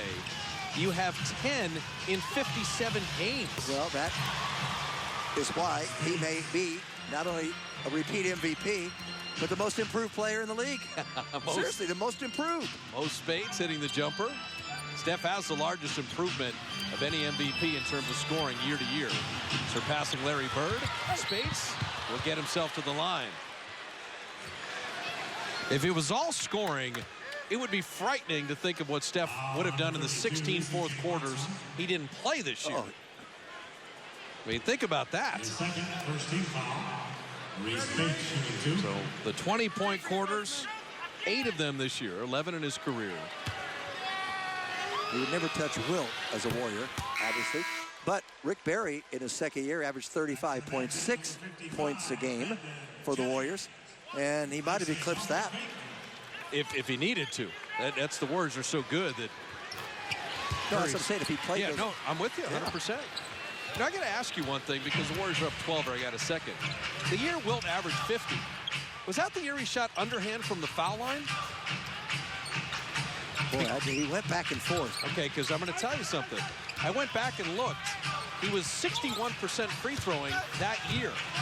C.J. Watson laid it in. Well, he shot underhand later on. He ended up career 51%. Right, but 61% is the best Wilt ever shot in a season from the line. And Mo Speights is rolling. And it's far and away his best, Jim, by like 6-7 percentage points in a season. And Rick Barry was doing a TV interview. He said Wilt shot underhand pretty religiously that year. So I was waiting to talk to you about that. I got to ask Alvin Adams. He'll know, he'll know definitively. Alvin was there. But the year Wilt made free throws, he averaged 50 a game. 61-62 is when he did get 100 points, correct? Yep, that's right. And that's when he went 28 for 32 in that game from the line. That's right. Jason Smith scoring, but that's when he and Al combined for 117. That was it. What a night in Hershey, Pennsylvania. Let's see if the Warriors can keep this at double digits and even expand it. Oh, when he gets stuck on automatic, you keep feeding. Feed the big man. And he joins Steph in double figures. Mo Spates is 6 of 7 now. Jason Smith got caught too deep in the lane. Couldn't recover. Warrior bench has 29 points. Oh, they've been good tonight. Now that's a moving screen. So you're taking the bench and Curry, and that's a lot to handle. Now the only question is whether Steve Kerr needs to play Steph. If the bench were to hold a double-digit lead, Steph's at 9 made threes. The record is 12. His career high is 54. He's sitting there with 46. And it could be a lot of history tonight. He's already made the 3, now in 128 consecutive games.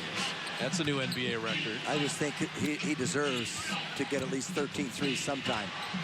You know, and have that record alone. It's going to happen. It's an eventuality. He will do it. But, you know, the Warriors won't do it in a 20-point laugher or anything like that. Steph will do it in a game that he'll have needed to play 40 minutes. Which will make it even more valid. Right.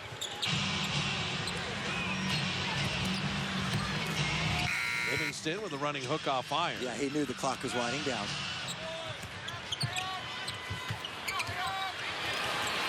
Brandon Jennings with the triple. The Warriors do not want to get casual here. Long way to go in the game. How long has Jennings worn number 55, which is his career high? I don't think that is a coincidence. A little reminder. This is the first year he's done it since he's come here, by the way. Rhetorical question. Spates with a step back.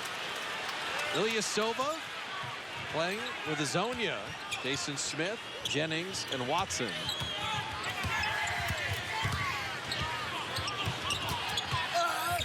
Good pass inside, and then the foul. They put Ilyasova on the line. 8:42 remaining in Orlando. Steph Curry's made it a memorable night.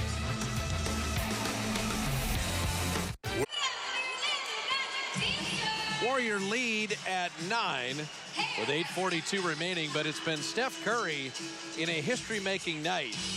And the Warriors shooting 57% now. So as the offense is just orbited around their superstar, very quietly the defense has gotten a little better. They have, and they finally held them a little 30 because too many points in that first half. A lot of turnovers. They just started playing better, and then Stephen Curry simply took over the basketball game. He does things that I've never seen before in all of my years in the NBA. The 8 assists, the 6 boards, the 46 points, the 9 threes on the back end of a back-to-back. 24 points in that third quarter.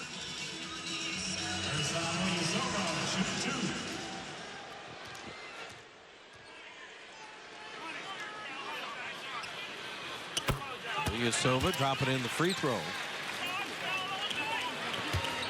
For Orlando, every time the Warriors have made a move, the Magic have had a response.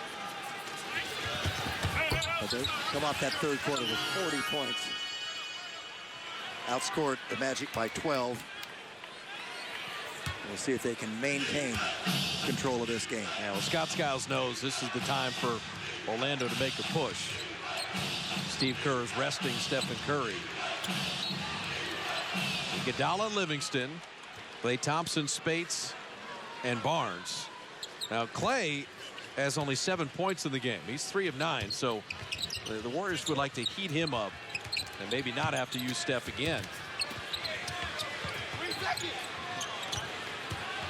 Livingston, the mid-range. Livingston.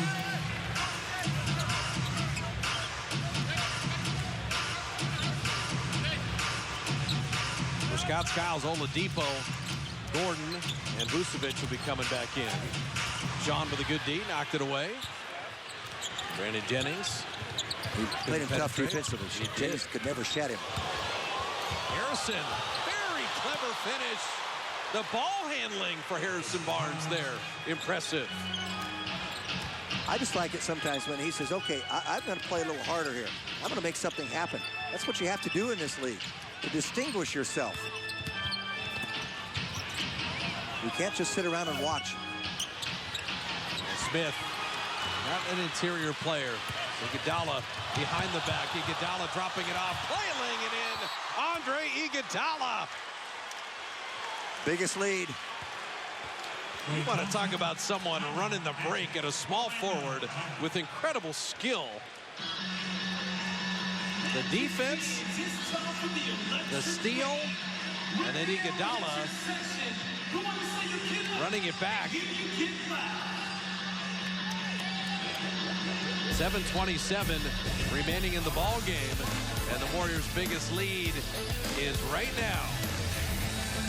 Harrison Barnes reversing it up and in, and Andre Iguodala in full flight behind the back and then dropping it off to Klay Thompson.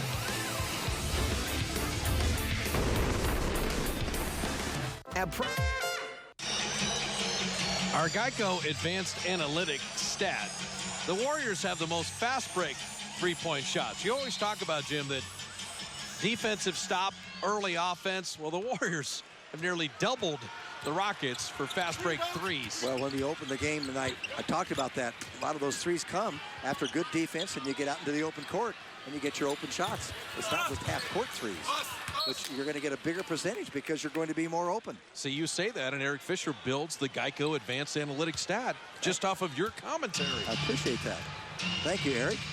You know what I would have bet against tonight is the Warriors having 113 points with 7 minutes left. I'll give you 3 players in double figures. Steph Curry, okay, he would have been one of them. Yep. Andrew Bogut and Mo Spates are the other 2. Wow. Well, that's good. This is what you need on a long road trip, back-to-back nights, all those things. And I just got that in before Barnes got his 9th and 10th points. Wanted to make sure I made the points. Harrison challenged that shot, but it gets the tip in.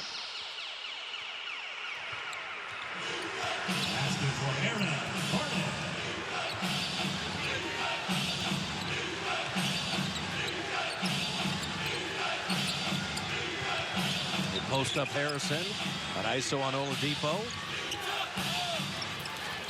Rimming that short. Well, the question has been answered. Stephen Curry is at the scorer's table. He may be checking in. Bogut just gapped Oladipo nicely there. Couldn't get all the way to the rim. Couldn't finish on the runner. I'm going to have to change all my numbers that I wrote down for Stephen Curry over the last 3 games. And Barnes is fouled. Don't write down any numbers because they're not done yet. Curry will check back in. His third, second team foul. After Golden State, number 30, Steph Curry. Now, how many more threes will he take tonight? If he were to get 50, the last Warrior to have 3 50-point games in a season was Rick Barry in 73-74. Was his teammate that year. I know, that's why I mentioned that year specifically. We did the games with Antoine Jamison having back-to-back 51. I remember when he got 64 that year. We do not see that. A 24-second violation as the Warriors didn't get a shot up. There's been a lot of turnovers tonight with 18. How about 64 without a three-point line? Rick Barry got against Portland. 64.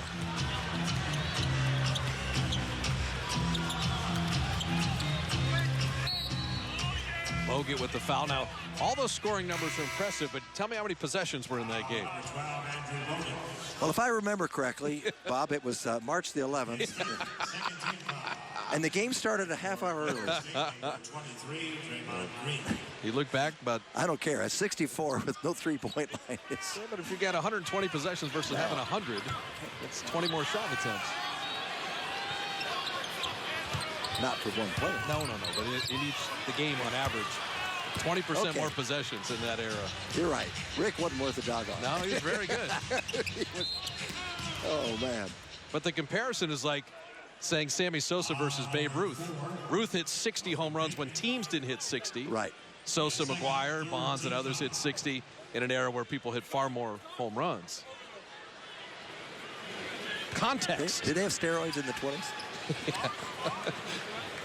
It was hot dogs and beer for Babe Ruth. That's the truth. And cigars. Draymond and Bogut. A nice play by Peyton. He anticipated that pass.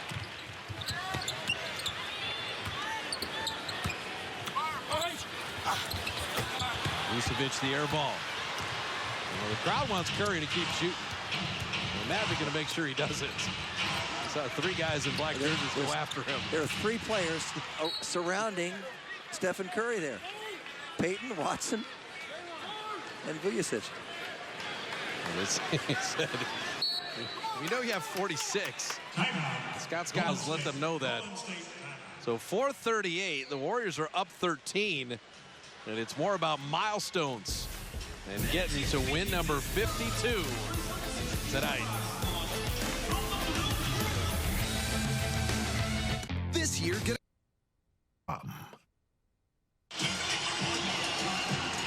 Warrior lead at 13. Bob Fitzgerald, Jim Barnett with you in Orlando with 4:38 left. Can I interest you in the Rams' shots of the game? Would you like to see some Steph Curry wizardry? I would. I enjoy it. He brings joy to our lives. Everybody, even the opposition, the arenas. And can he score in a variety of ways? That's the one people think about from 3. He loves to take those ones at the end of a quarter. And most of the time, he makes them. And he plays with an unbridled joy. Well, so much fun to watch. He brings happiness. It's a happy team, and he brings a lot of happiness. This is the area where you bring happiness, isn't it? That's it. Okay. Happiest place on earth. Draymond taking the contact. Field goal and the foul. Now, it took a while, but what a credit to Barnes getting into double figures, Draymond getting into double figures, Mo Spates and Bogut. It was Curry by himself in the first half, the only player having any kind of scoring night. Yet all the other Warriors have worked their way into the biggest lead of the night and their best play as the game is stretched into the 4th. This is what great teams are supposed to do. Take control. You know, you're going to have close games. You're playing NBA players. And they're going to give you everything they have. Vucevic rebounded to Fournier miss. Sooner or later, the cream rises to the top here. Let's see how they just play Curry here. They don't want records being set against them. Oh, Bogut and Draymond are just dicing up the interior. Andrew Bogut with a dozen. He's 6 of 7. He's only missed 1 field goal. That ball ricocheted off a leg. It was not kicked. I'm not sure whether the spell has been broken with Steph or not.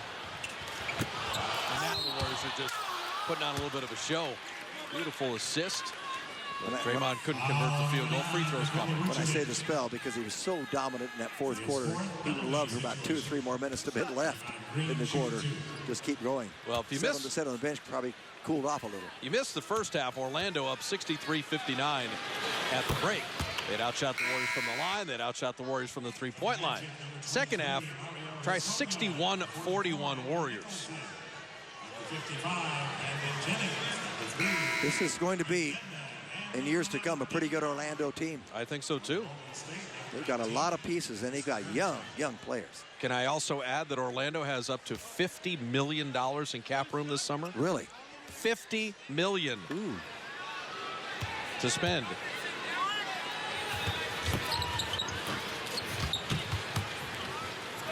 I'm curious if we'll see Kevon Looney tonight. A bucket or 2 more with 3:40 left.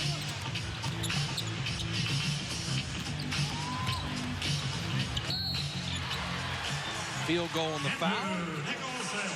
Andrew Nicholson getting inside.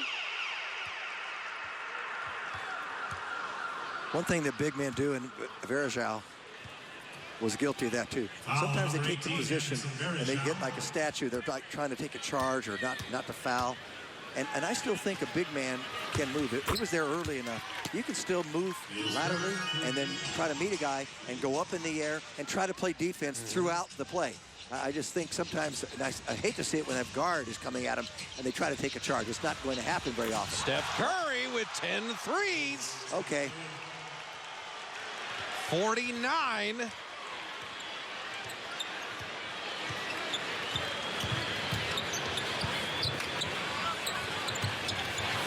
Zonia with a three of his own.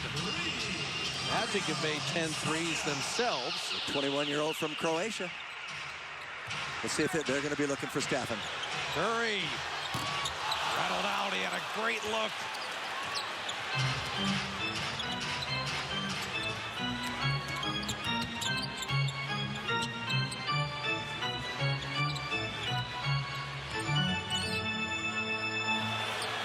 Zonia missing there. Barnes the rebound. 13-point lead in the ball. 2.5 minutes left. Oh, they've got a back screen for Curry. They had one. Barnes missed it. Steph inside, and there it is, 51. The last Warrior since Rick Barry with 3 50-point games in a season. And he's 3 away from his career high.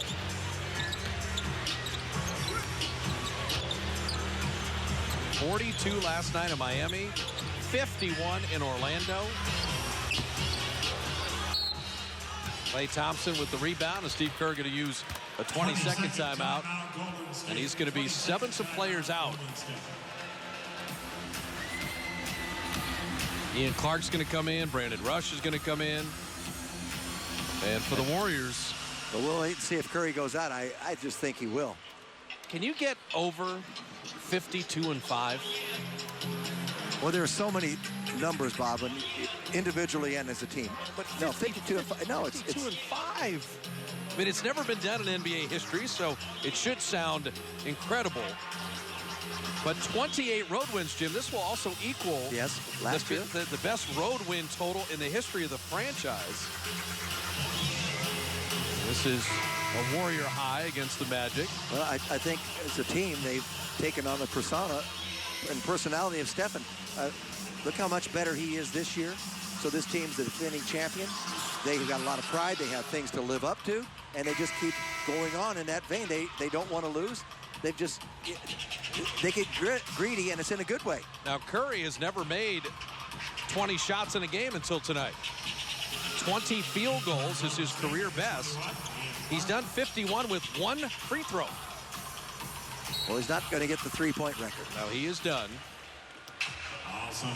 11 threes in a game against Washington, 10 tonight. It can matter at times.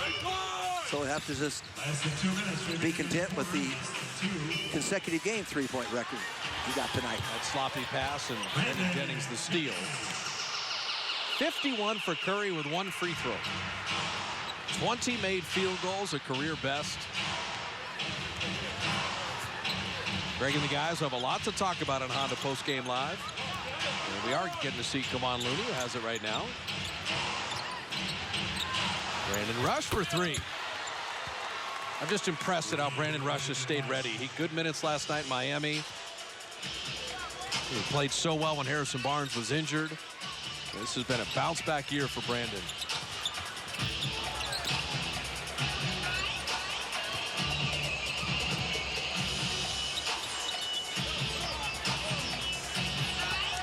Shot clock at 3. Looney contested nicely. Mo Spates with the box out. And Brandon able to save it.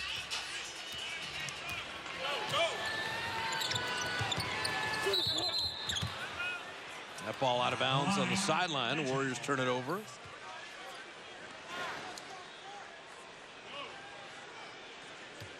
I've not seen Devin Marble play, Jim, out of Iowa in his second year. Second round pick last season. He's the one wearing the Kareem goggles.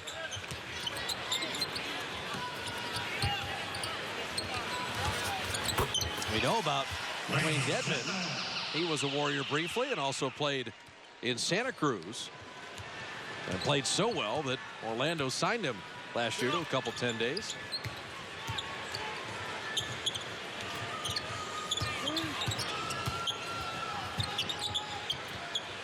Shot clock at 7. And Kevon Looney, that was an automatic. Nicholson went and blocked that shot. And Looney's going to get the dunk. Mo Spates with the quick hands.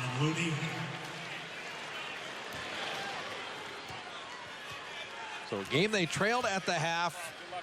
Curry was amazing with 24 in the third, 51 in the game. And the Golden State Warriors moved to 52-5. 52-5, continuing the best record in the NBA in history through 57 games. So mark it down. Curry's third 50-point game. 128 straight games with a 3. Equal the franchise record with 28 road wins, and 8 road games still remain. And finally finishing off the road trip in Oklahoma City. And that will be on Saturday. Stephen Curry, the MVP, is better than a year ago. His visit to Florida spectacular with 42 and 51. The Warriors win it 130-114. Warrior postgame live presented by Honda is straight ahead as Curry thrills them in Orlando.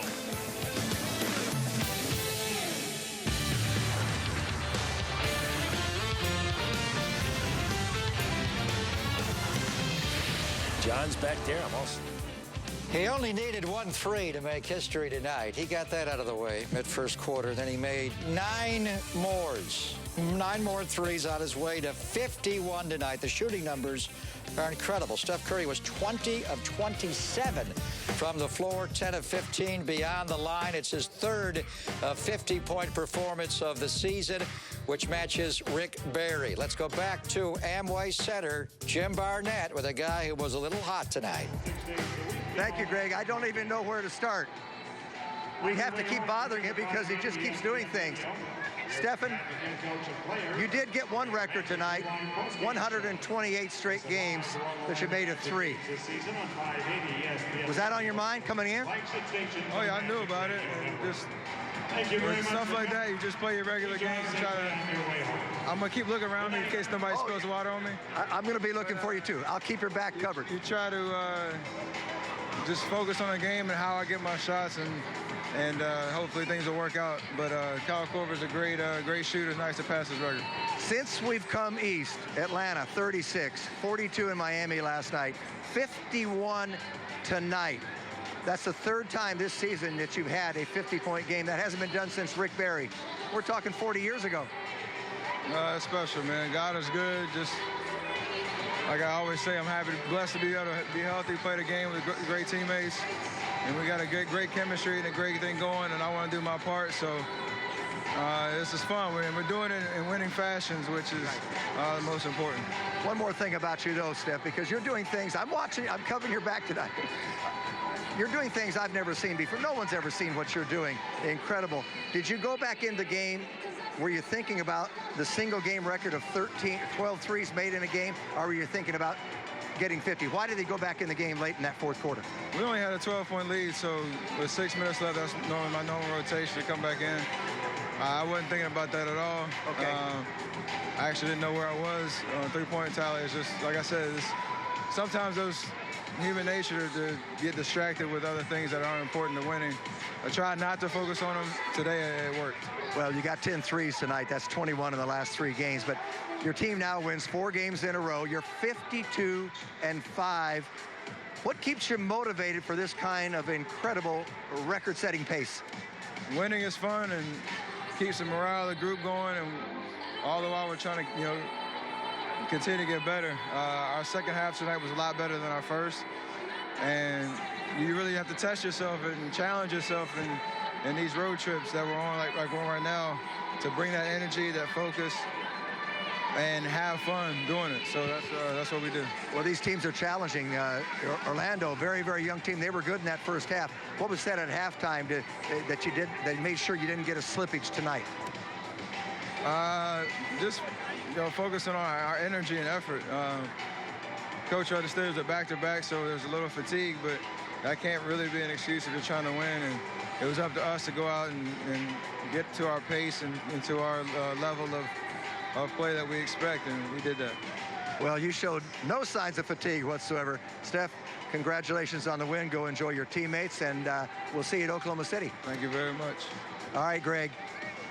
No splash from his teammates. I'm waiting for it here. Security guard is there, and Raymond Ritter, and I guess they couldn't even cool off the hot one tonight. Welcome to Honda Oregon's Postgame Live. Greg Papa with Gary St. Jean. Where do you start? He needed 1-3 to go for Kyle Korver's record, 128 consecutive games. He got that out of the way.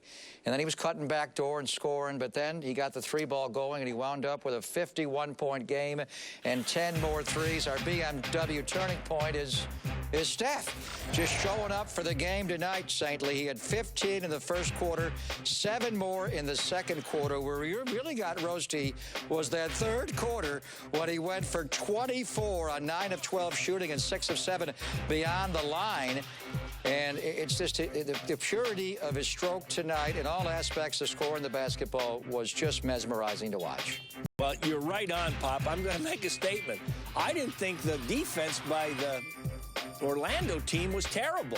They were giving up the back doors, and they didn't get enough help on the rotations. But there were a lot of contested shots. It wasn't like he was wide open. And there you see the bank shot. There's an old guy I had in New Jersey, Jeff Turner, who's calling the game. He's for Orlando. He's just smiling. I mean, it's amazing what he did tonight. The streak, all you need is to make 1.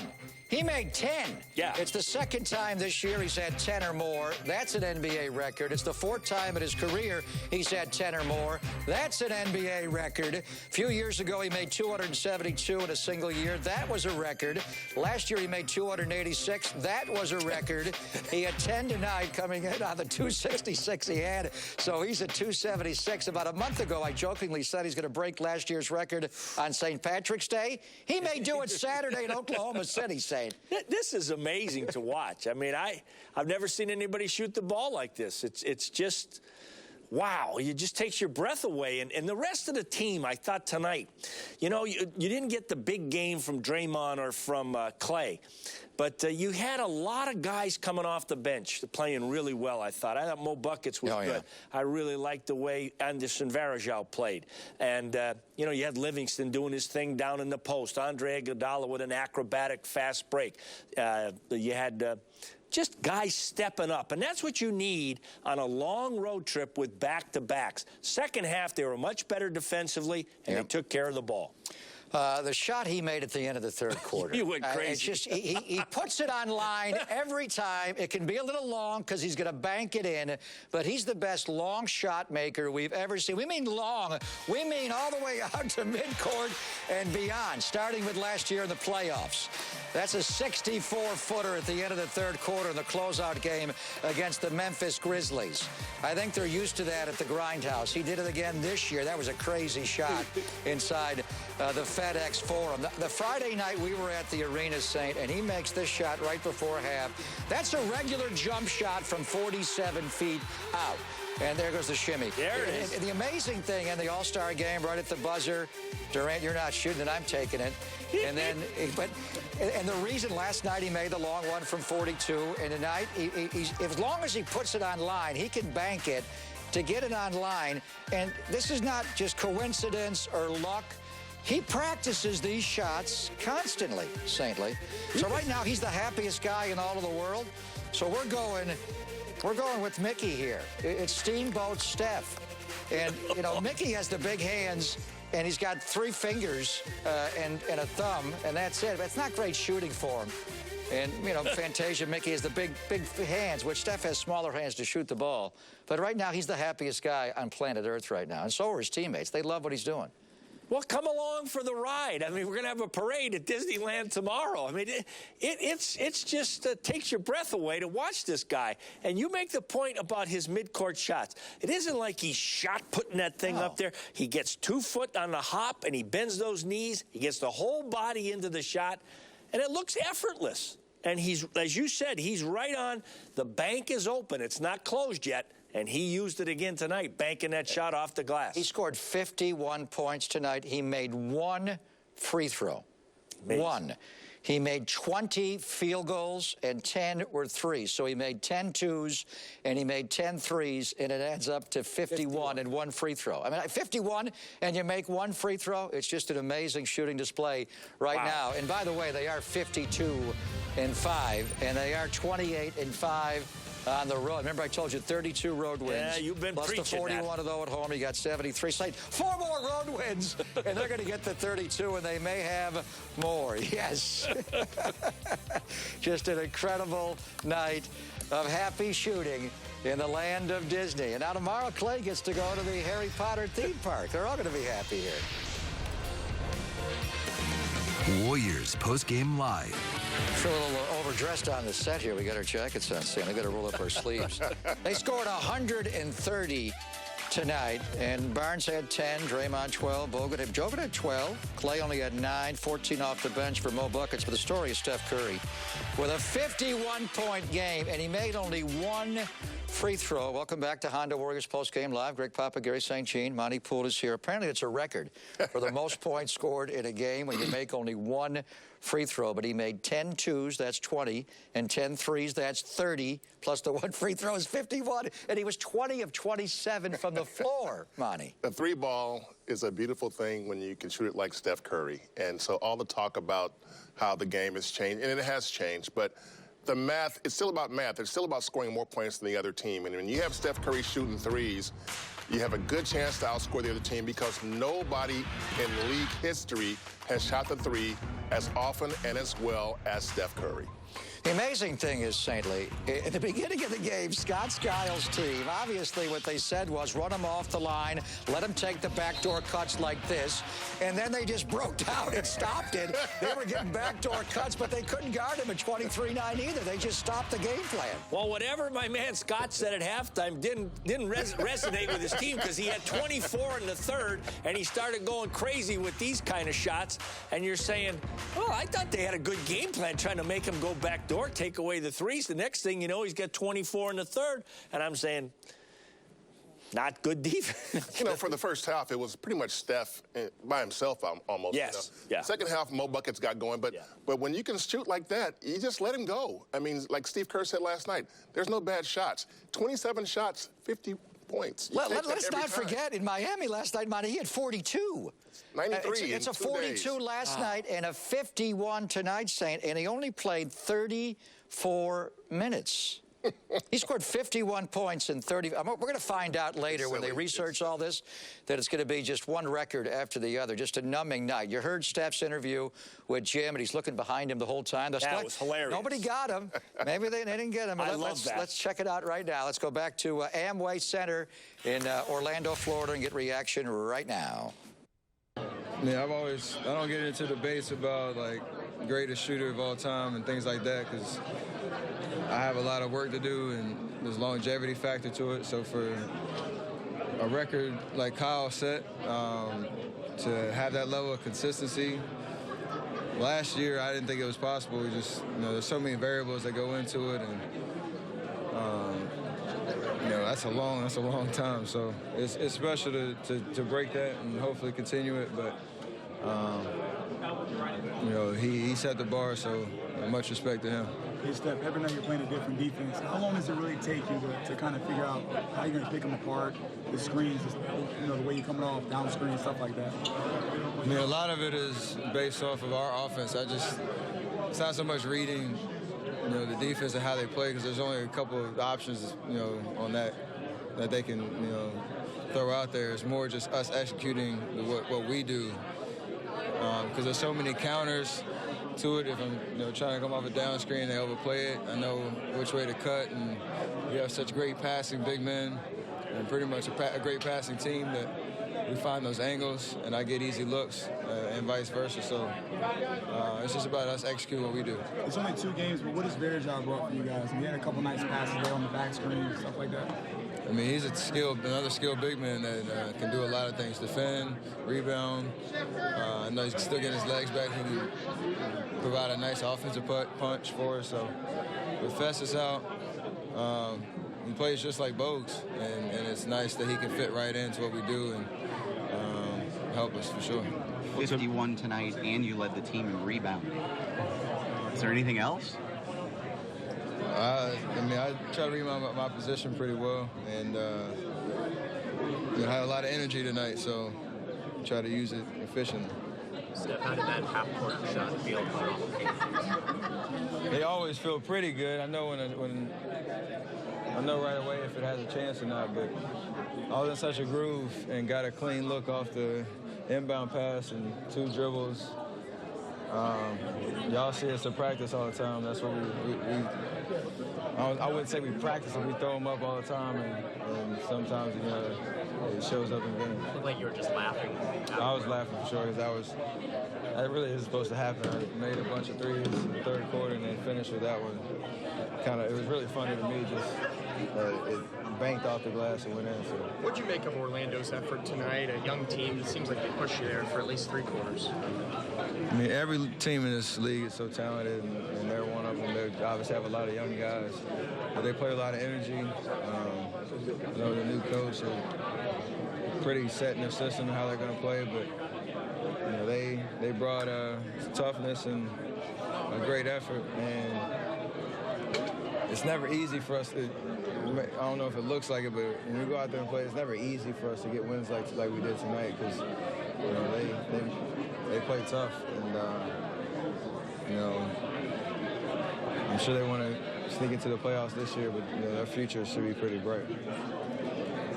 To get a win and a 50-point game on a night where you break the record, will that make you remember it longer?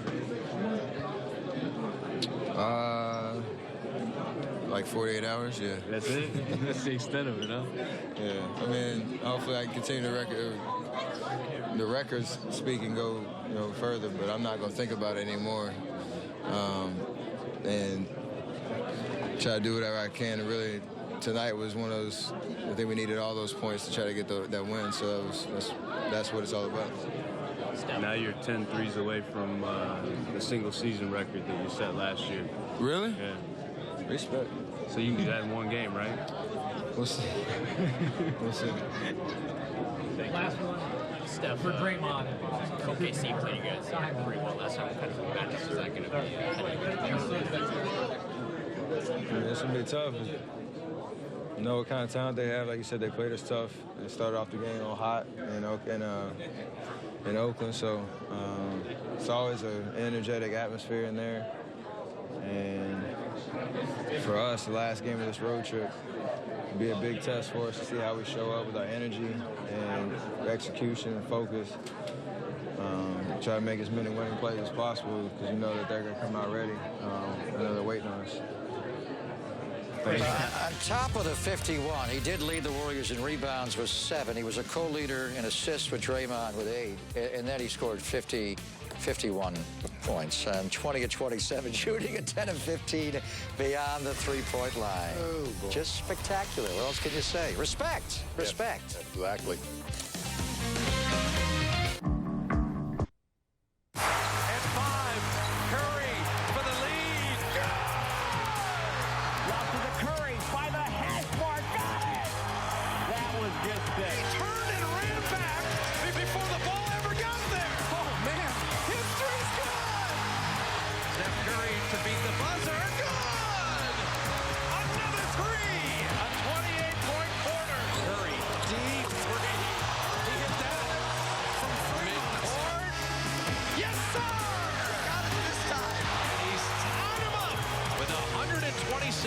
Straight games with a 3 made. Curry, and there's the record. NBA history, a 3 made in 128 straight games. February the 25th of 2016 inside the Amway Center, Orlando, Florida, with 5:45 to play in the opening quarter. He made a 3.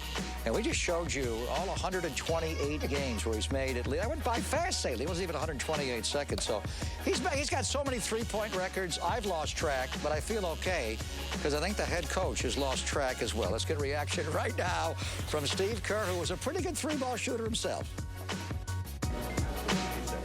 What record did he set? I don't know. Oh, okay. Why is that significant? I don't know that the record is that significant because it's so simple for him. You know, a three-point shot is like a layup. A half-court shot is like a three-point shot. Steph that's what he does. So it's to the point where, you know, we expect everything to go. The half-court shot, Jarron Collins said after the game, he's like, it was a rhythm shot. I mean, it just went in. And who else would you say that about it from half-court? But with Steph, it's actually true. Did you feel like he kind of bailed out the team in some ways tonight? He did. We didn't have any energy, any life at all in the first half. I thought it was a combination of our bench and Steph bringing the energy that we needed. And the bench brought some energy, and Steph obviously brought the scoring. It wasn't. It was kind of a typical late road trip game. You know, the guys were tired, and there was no enthusiasm. We usually play with great joy. There wasn't a whole lot of joy out there tonight for whatever reason. And so when Steph gets going like that, it does light a fire. And you saw by the end of the game, the bench was jumping around again. We finally found our enthusiasm. What is it about him that makes him so good on stages like this? Well, first of all, Steph has unlimited confidence. He's not afraid to fail. But I just think that he's doing things that nobody's ever done before.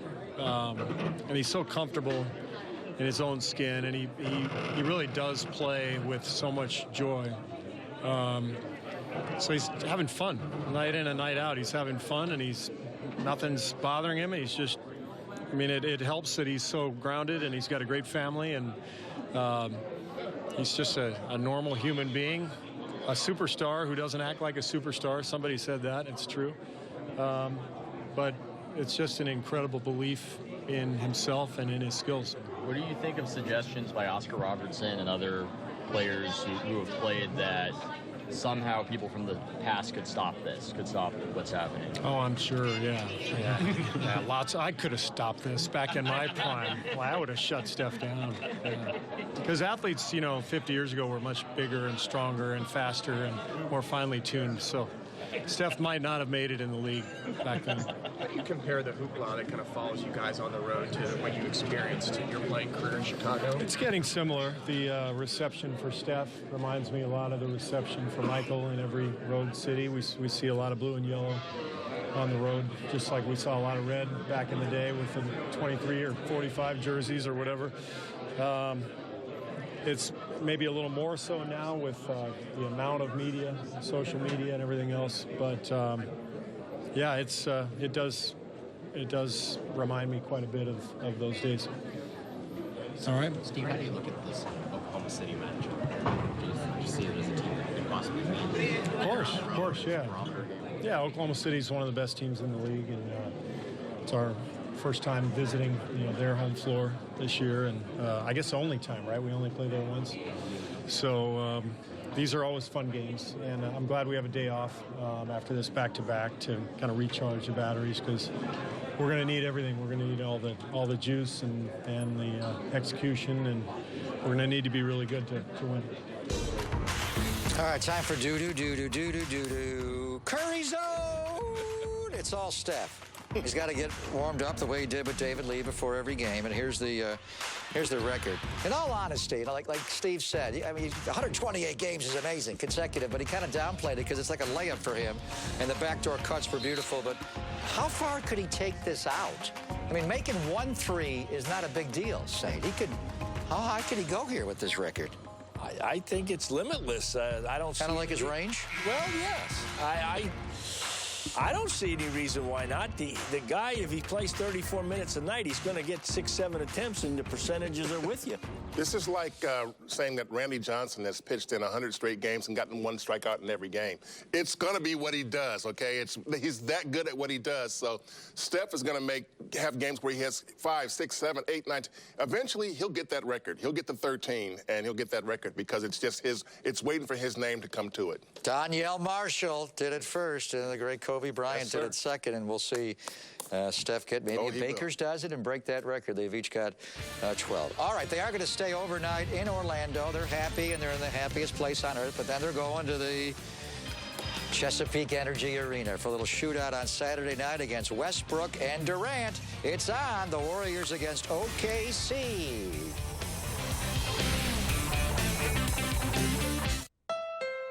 Warriors are staying overnight tonight at Orlando. They're going to fly to OKC tomorrow. I think Monty will beat them there.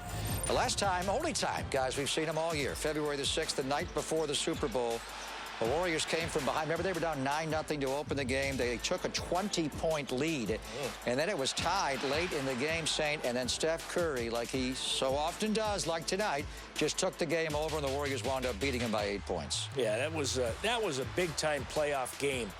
Both teams really bringing it on both ends of the floor, and I think we're going to see the same thing come Saturday. This is when you're looking toward April and into May, you're going to go through these guys, Monty, if you want to win the West. Yeah, you're talking about a team with two superstars, two true superstars in Westbrook and Durant. And Westbrook is actually having the better year so far this season. He's an MVP candidate. So you look at those two guys, and they are as good as it gets as far as two guys on one team. They are playing as we speak in Nolens, St. Lee. They're up, actually trailing. New Orleans leads Oklahoma City with 3 minutes to go, third quarter, by a score of 82-79. They've had a couple of bad losses. They had a bad loss last Sunday against Cleveland, so they've got 16 losses on the year, OKC. It's kind of interesting. They came out of the All-Star break, and they played Cleveland, and they had a subpar defensive game, and they lost to the Clippers as well. And when you look at them, they've got all the athleticism in the world to get the job done. It's where their focus is, and I think if they get the ball moving from their good defense and share it with Ibaka and the other guys on the floor, they're even better instead of the isolation. Well, first-year coach, too. Don't forget you got a first-year coach there. That's going to – you have some knocks and bumps along the road when you have a first-year coach, no matter how good the team is.